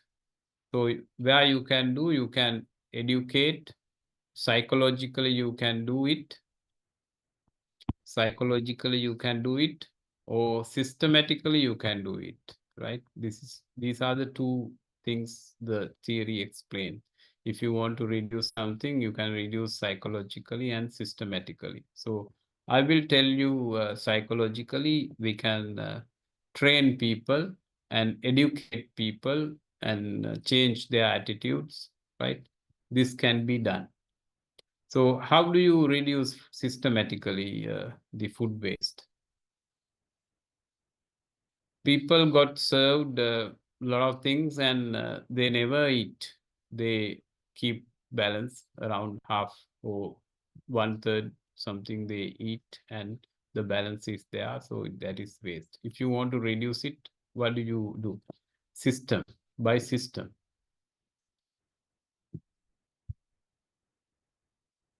Any idea?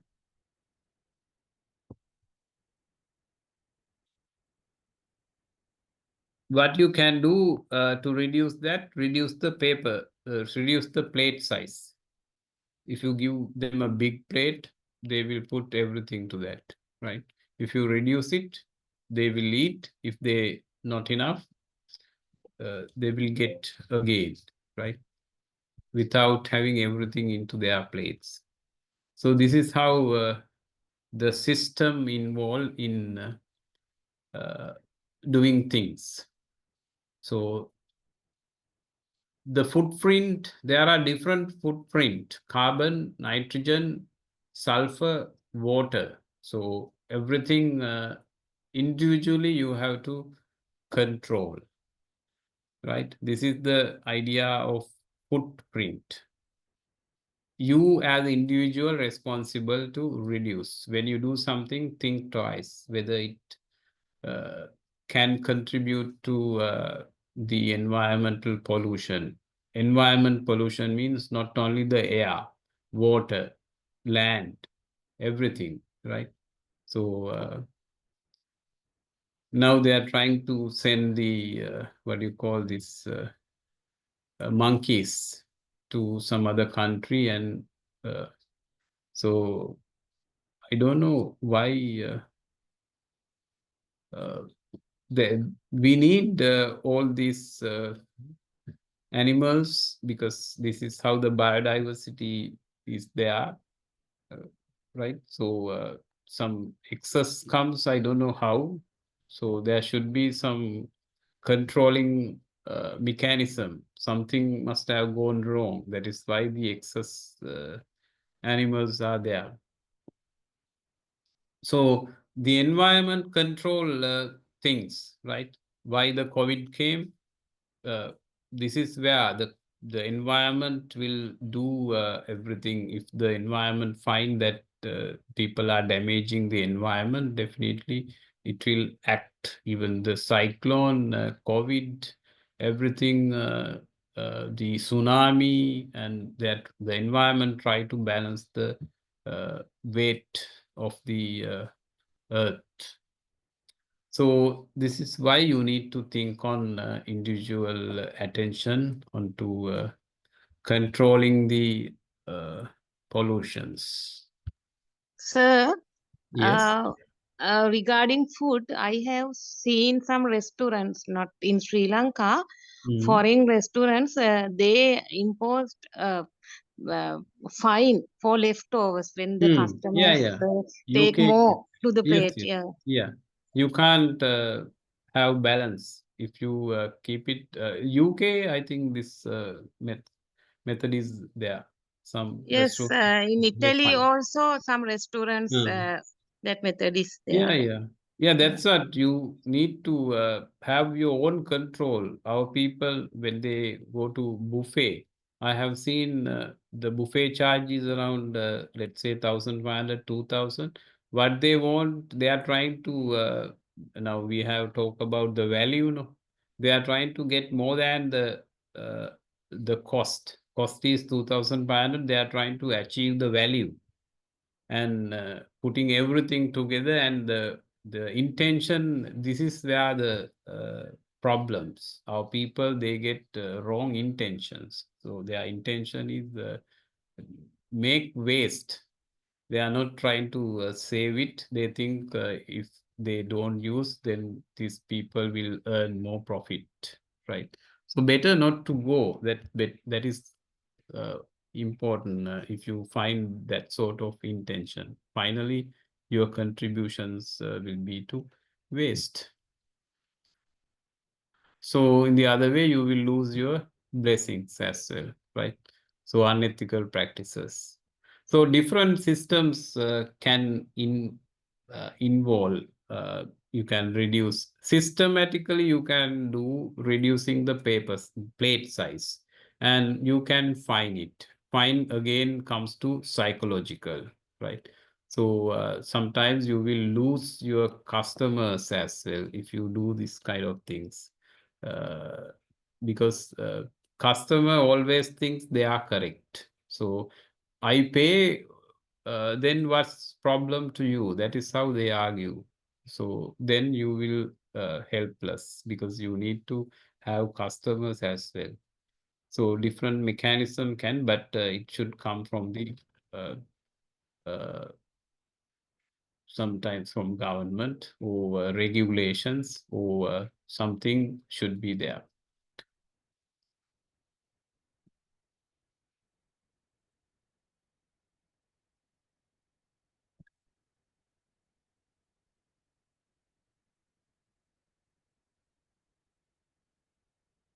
So some of the statistics you find here,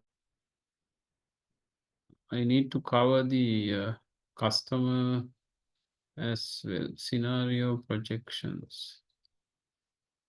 I think now this is enough, no?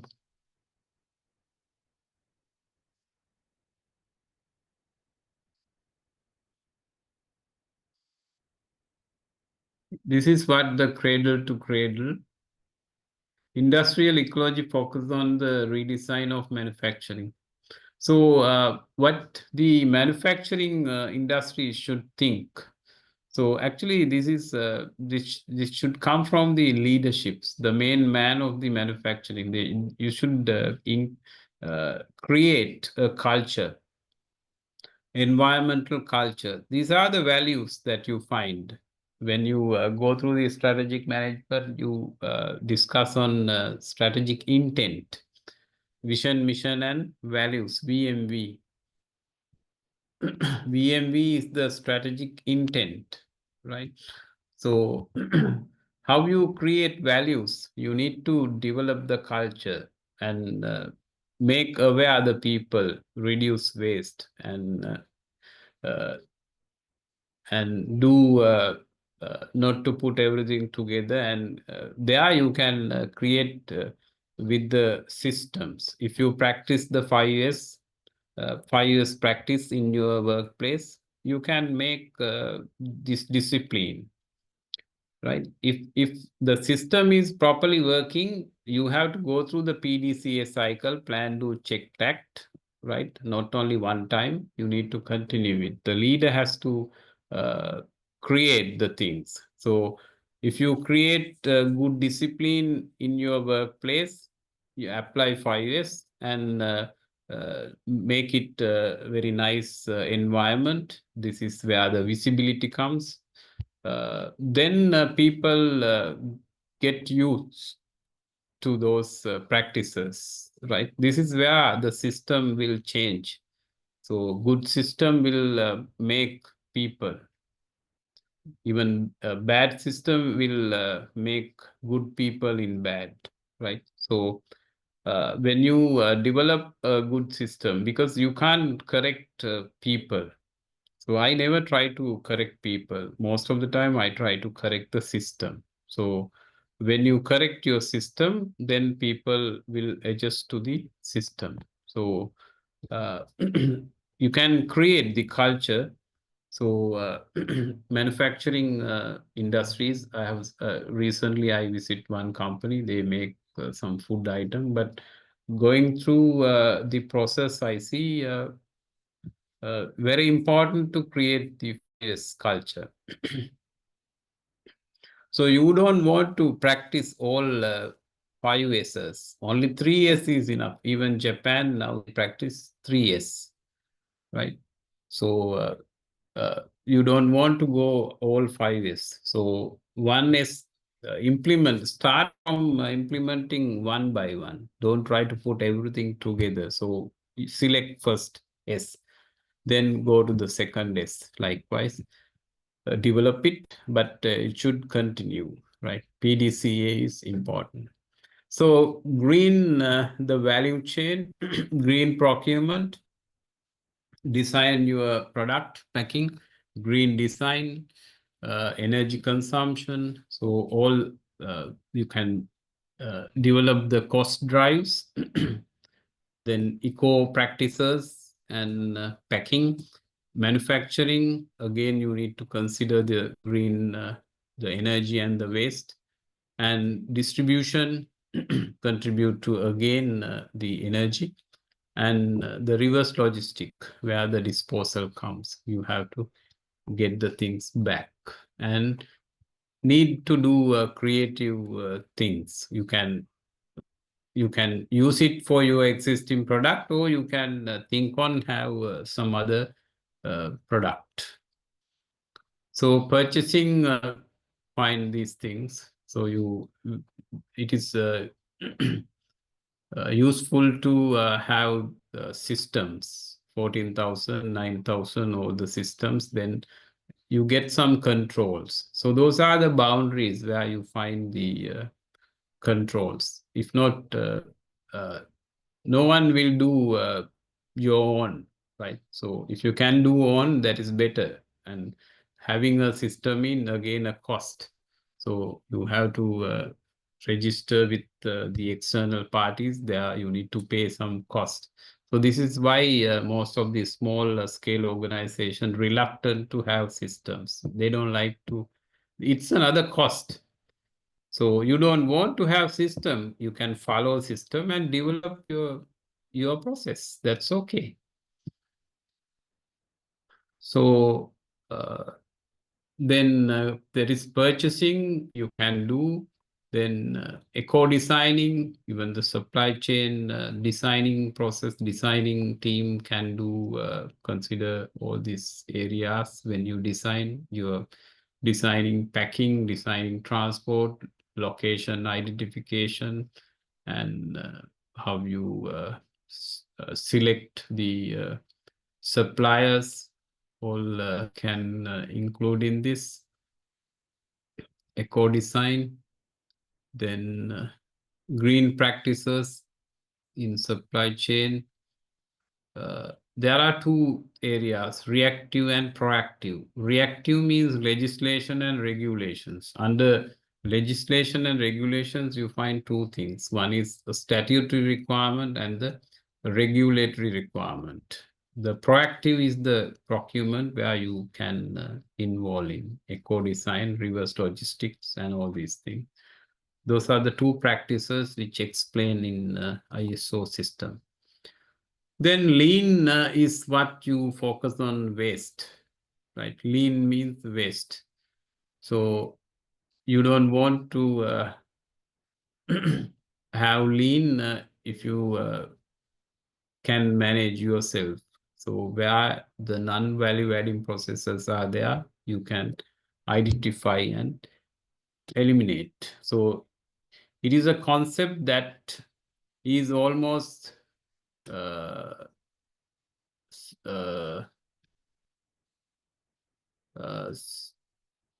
something but you use the just in time. It is a concept that is almost synonymous with terms such as just in time, JIT, the Toyota production system, stockless production, and lean synchronization. Do you agree to this JIT? Can you do it? I think you have done inventory management. What do you think about JIT? Is it possible to practice? And how the Toyota is practicing it? Are they doing well? Any idea?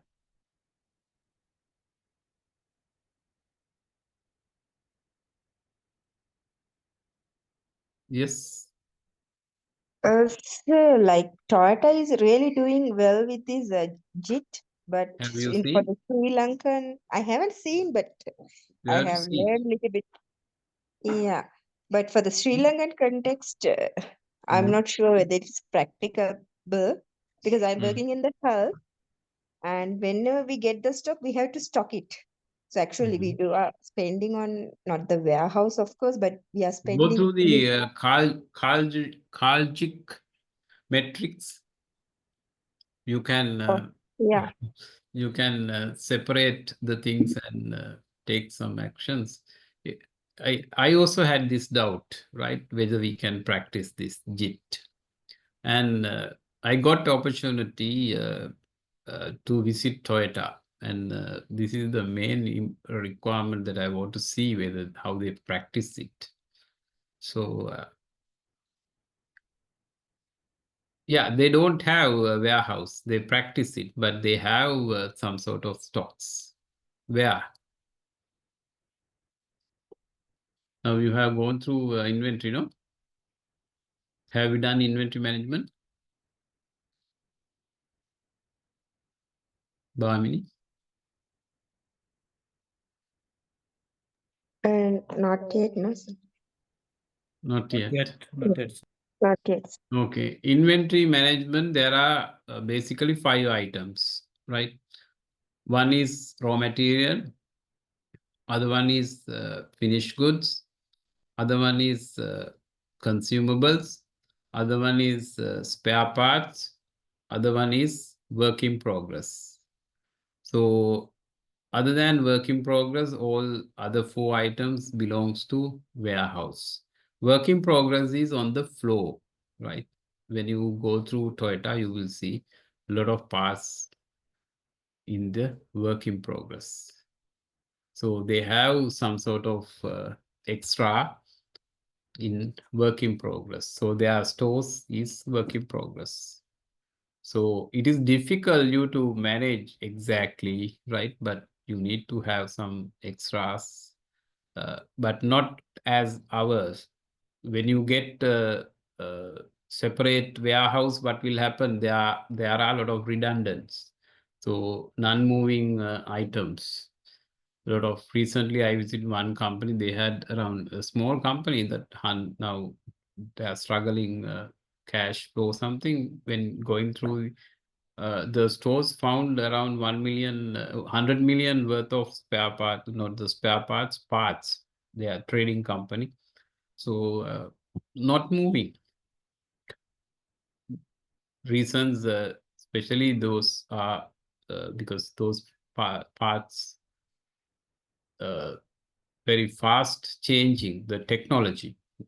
Because of that, now those are not moving, become obsolete, redundant.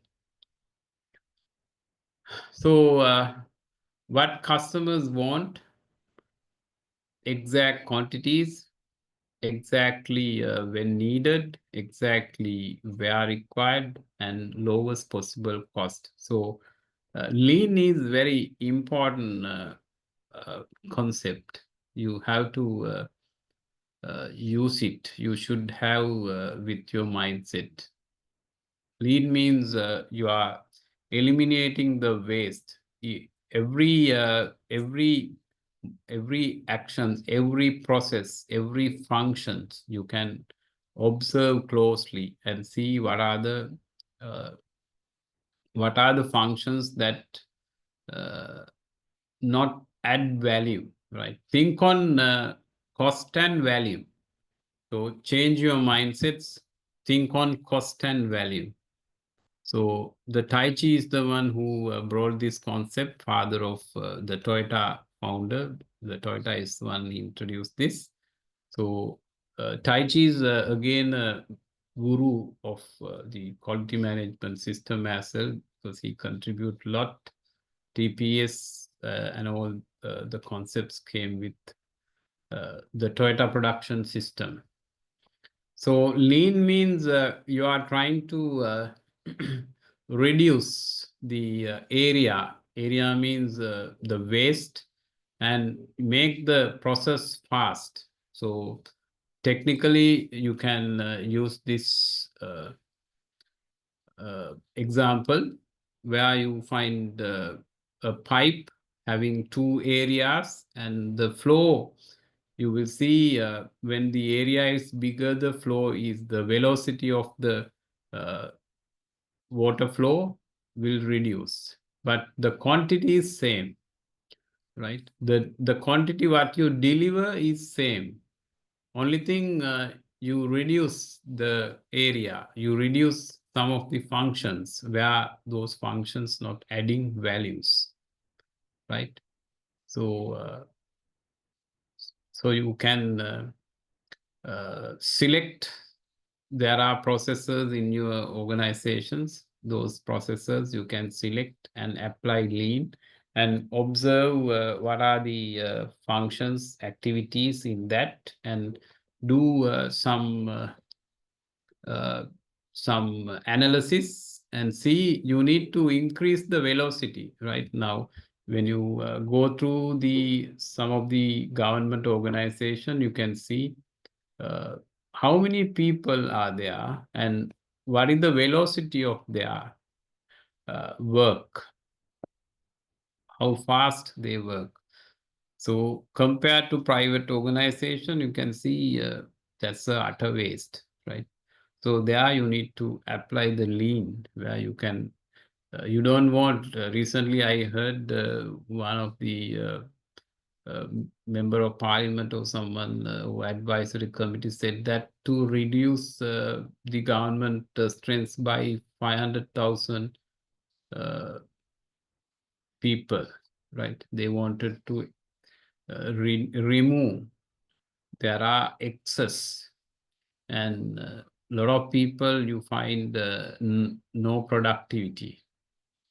So you need to increase the velocity, but the quantity should deliver, right? There shouldn't be a difference with the quantity. So this is what practically you have to do. You need to reduce the area. Then velocity of doing things, the productivity will increase. So the concepts comes in like this. Productivity, you need to find where the excess. So you have to maximize your the excess, the waste you need to reduce.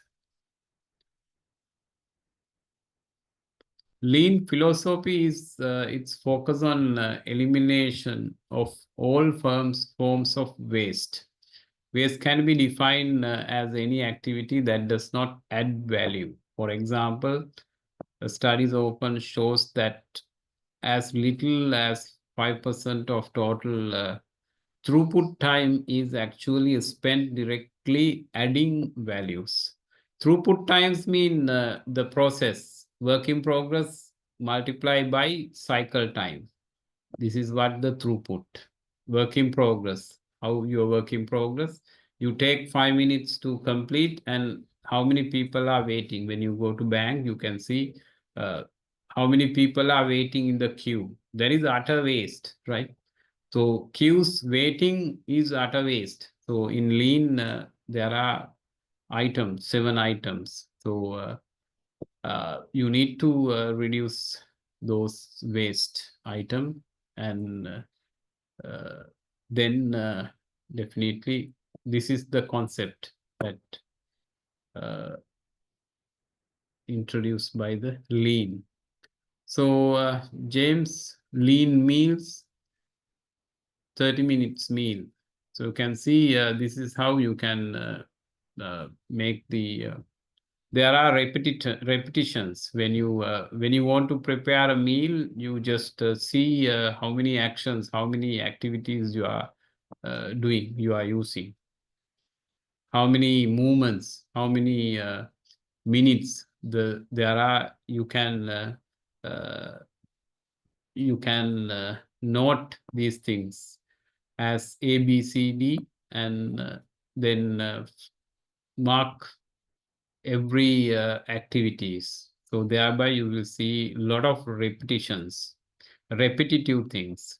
So if you can remove all these things, or do the ECRS, apply the ECRS techniques, eliminate, combine, simplify, reduce, probably you will end up with very productive process. This is just example, right? Don't practice in your house. Definitely you will get blamed.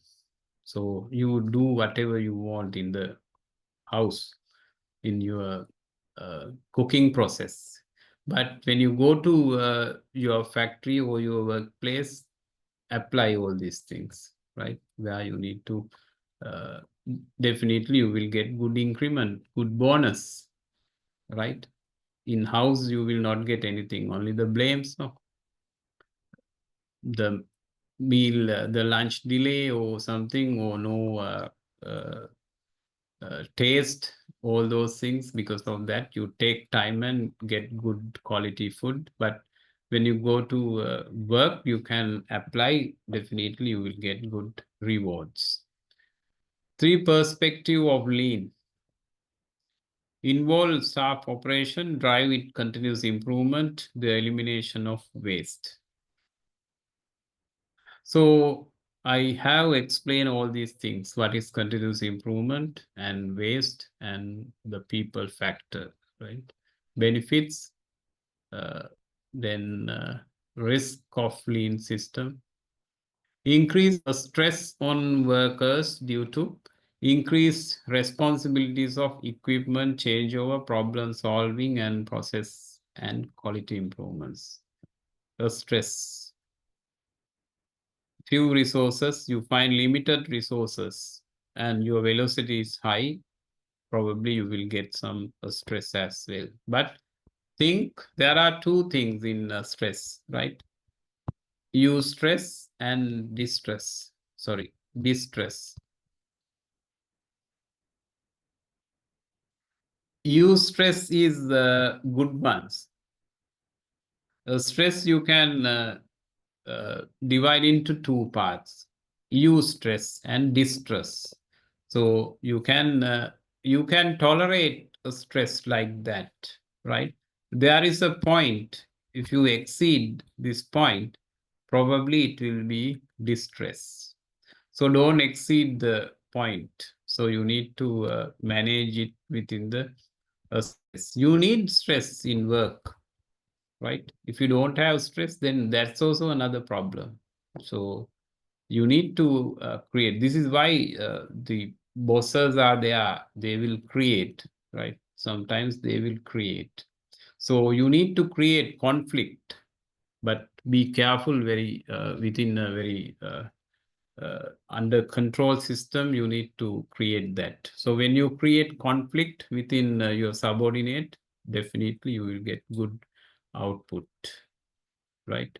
This is where the normal distribution is good in a normal life, right? Not for in the competitive life. So normal distribution is where the mediocratic. Madhyama Pratipada, you are not good, not bad.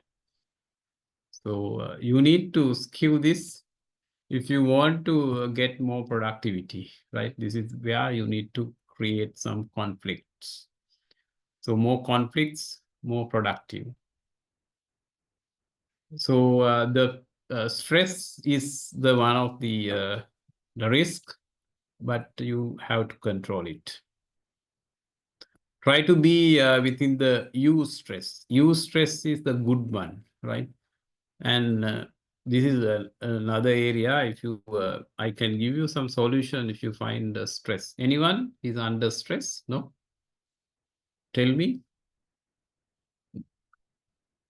Hope you are working in the government, so you don't get stress. Probably no work stress must be. Where do you work, Bami? Hospital, sir. I'm a Ah, doctor by profession, sir. okay, good. You must be knowing all this stress. No, then I don't want to tell it. I love stress, especially during the examinations, sir.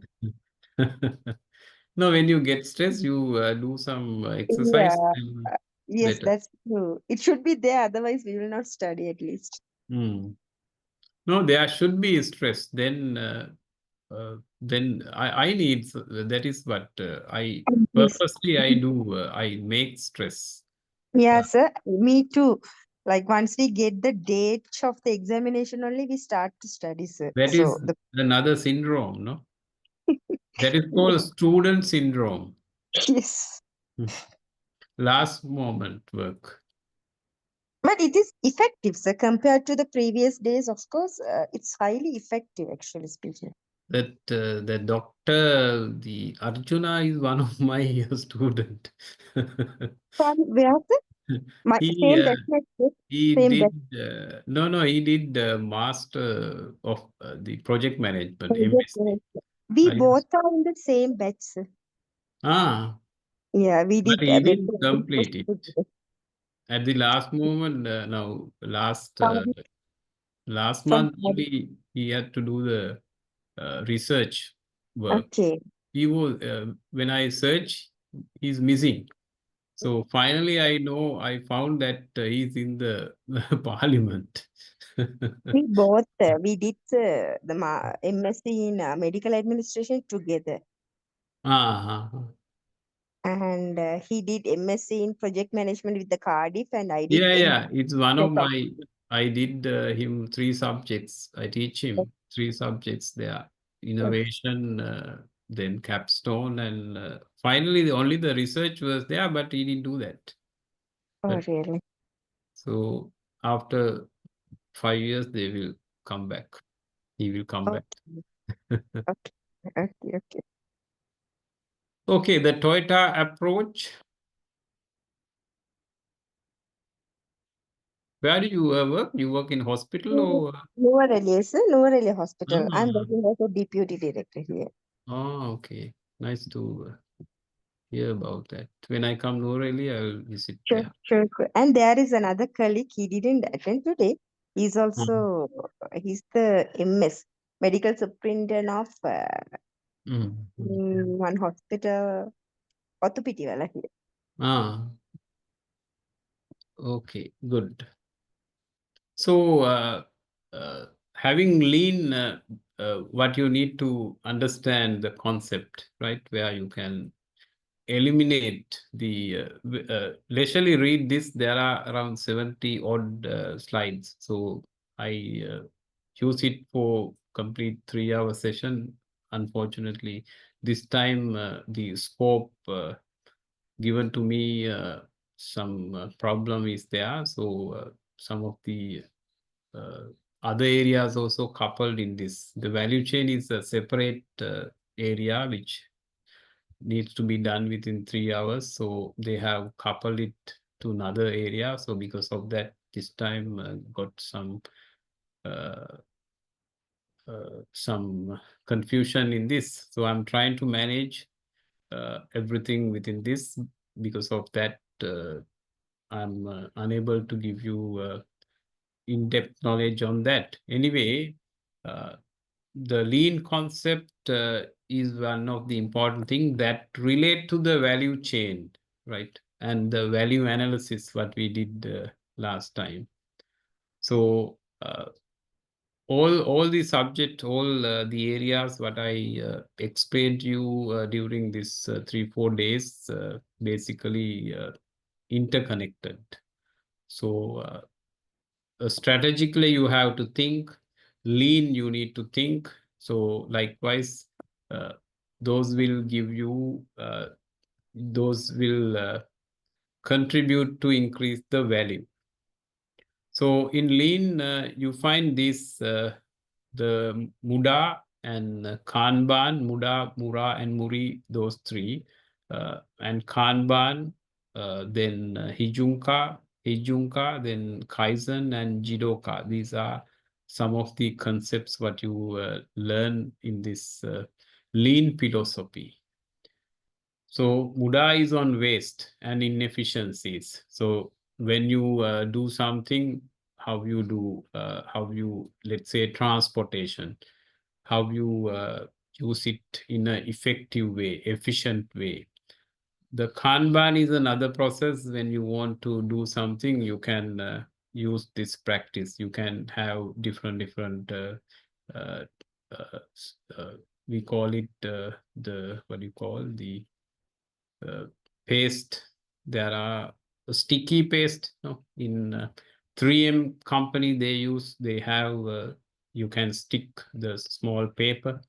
So with that you can organize your work. That is the concept called Kanban.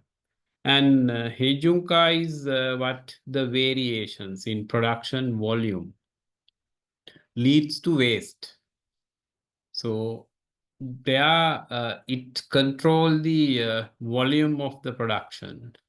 So leveling of the production, right? If you find the variations, different production. Now recently I did one assignment, one company.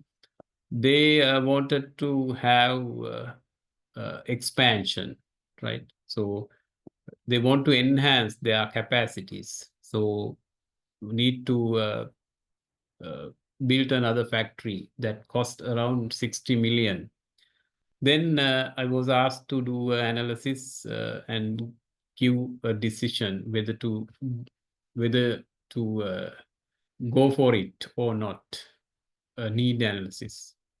So going through the production, I found so they have done a corporate plan every 3 years, for 3 years. Every year they have incorporated 100% increase in the production. So going through the production, I found they are not achieving the required. No need to have a factory.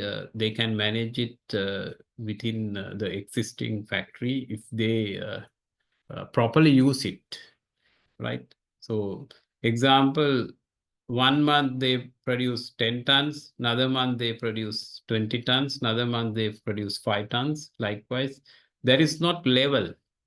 So when you do a bar chart, it is like this, right? So sometimes like this. So when you see this kind of graph, you can see a lot of gaps here, right? So these are the gaps, unutilized resources. So you have capacity, you have not used. This is where the opportunities, you have lost it. So if you fulfill it, if you can get all the productions in this way, there you have used your resources, right? This is where the Heijunka. So then getting the highest production in this month, I worked out and did the prediction and told no need for next 3 years, thereby able to save 60 million of expenditure. So Kaizen, I explain you, continuous improvement, change for better. So you need to do a small improvement, right? Probably do a survey in your, even Bamini, you can do something assessment in your hospital, identify the Kaizen. I used to tell all my managers to come up with 10 Kaizens when you come to meeting. They have to come with 10 Kaizens. Kaizen is not a big things, only small things where you can improve your system, right? So they have to come with 10 Kaizens. So if I have 10 managers, I will get 100 improvements, 100 continuous improvement. So you will improve your system by 100 with 100 suggestions, right? Never, you will never get suggestions if you keep a suggestion box. You have to use this method. Then definitely you will get suggestions. So if you keep your box, there's another concept in that. So then Jidoka is quality at source. When you find your material, you need to manage the quality.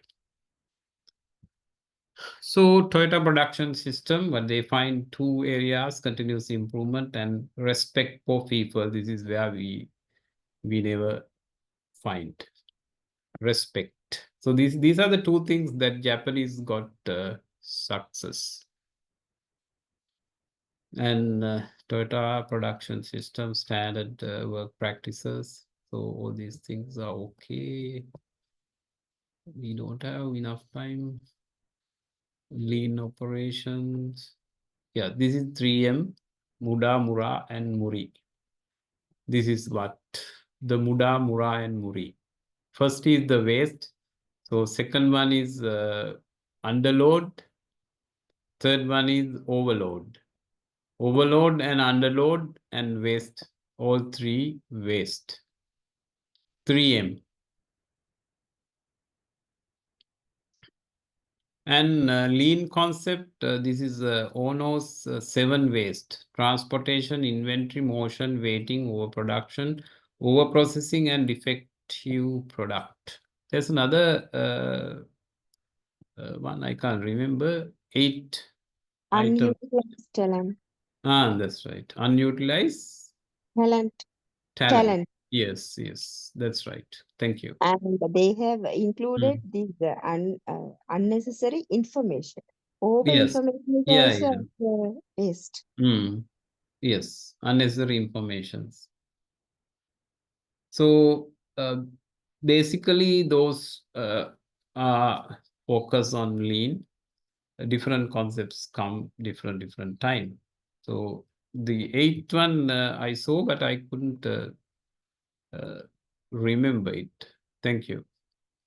So then the last area, the customer service, I will quickly go through it, not going in detail here. Only the important things I will get to know. Basically, the customer, you need to identify. There are two types of customers, right? The internal customers and external customers. Related theory, you can get this customer intimacy and operational excellence. This is value discipline triangle, right? So we talk about value chain, value analysis, then value proposition. What is value proposition? Gains and pains, right? The customer get some gains and pains, then only they will their intention to purchase. So customer should have intention to purchase. So the intentions comes with the gains and the pains. If they get some gain or if they get some pains. So that is what discussed in the value proposition. So this is value discipline. How you manage it, customer intimacy and operational excellence, product leaderships, those three given some areas, try to read it. So who are the customers? Everyone at your work with whom you interact are your customers, internal and external. So internal customers is the main important. I work in one organization, and when I was assigning, I work as a general manager in that. So when I go that, because the company was in a not in a good smooth situation at that time. That's so then I joined the company, and 1 month very silently I observed what is some problem is there in the company. Why?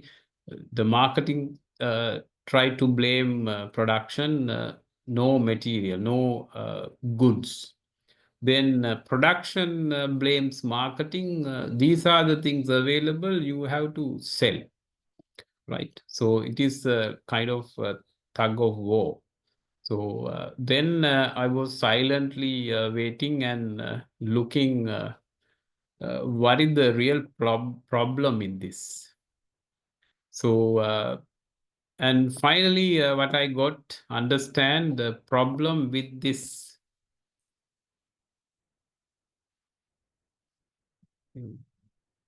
Why this some problem in this?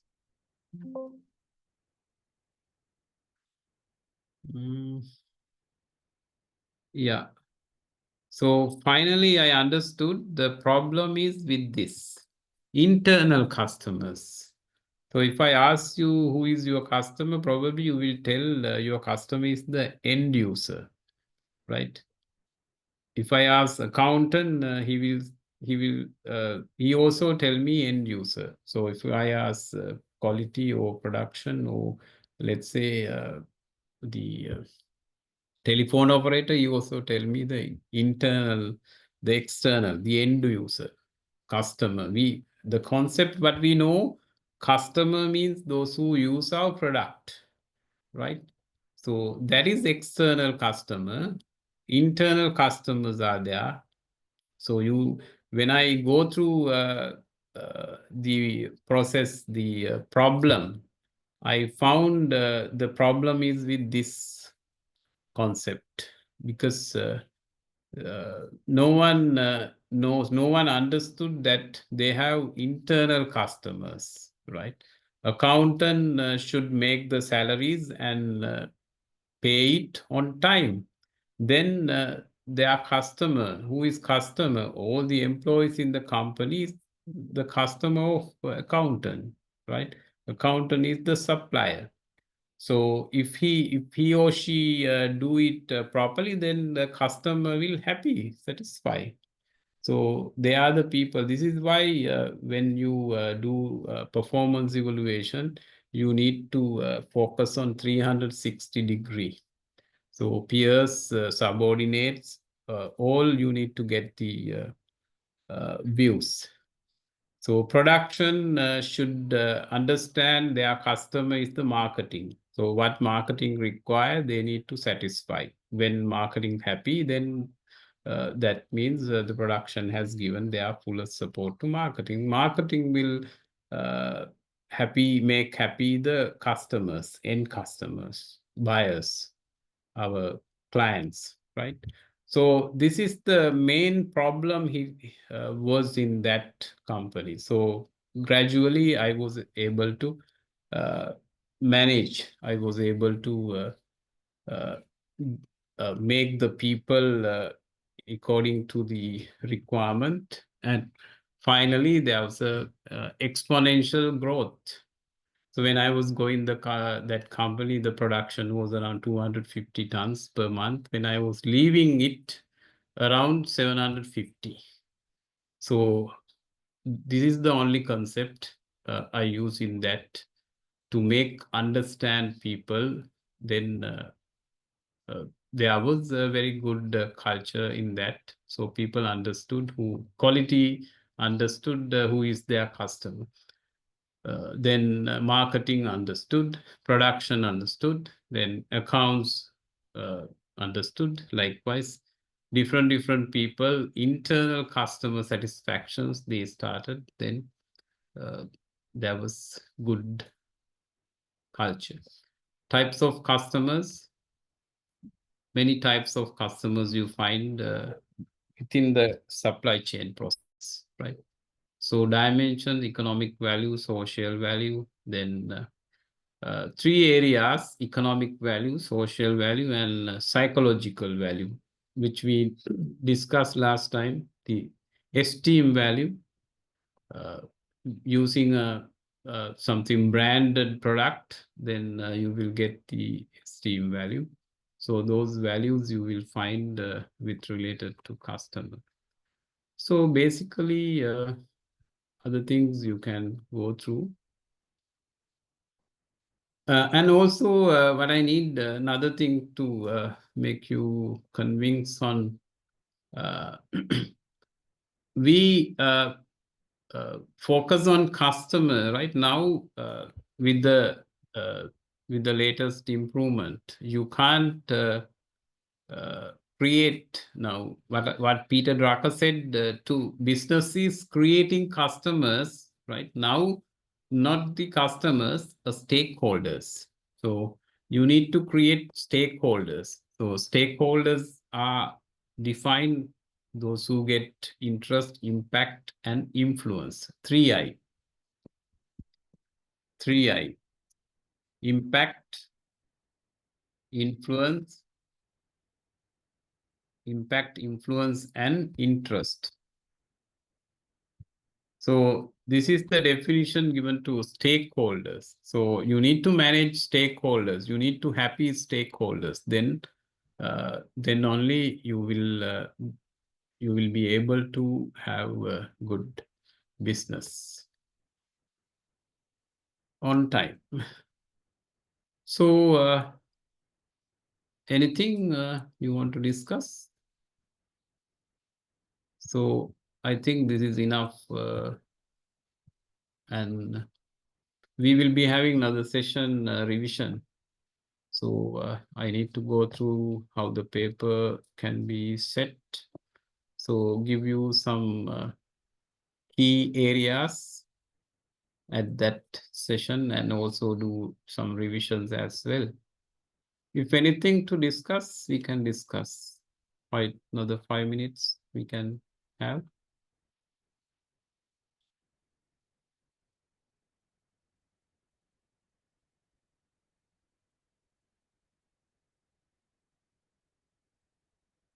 No?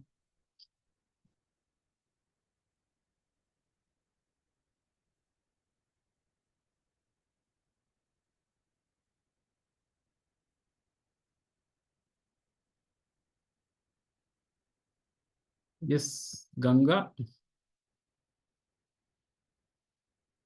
Ravi Priya, Mudita.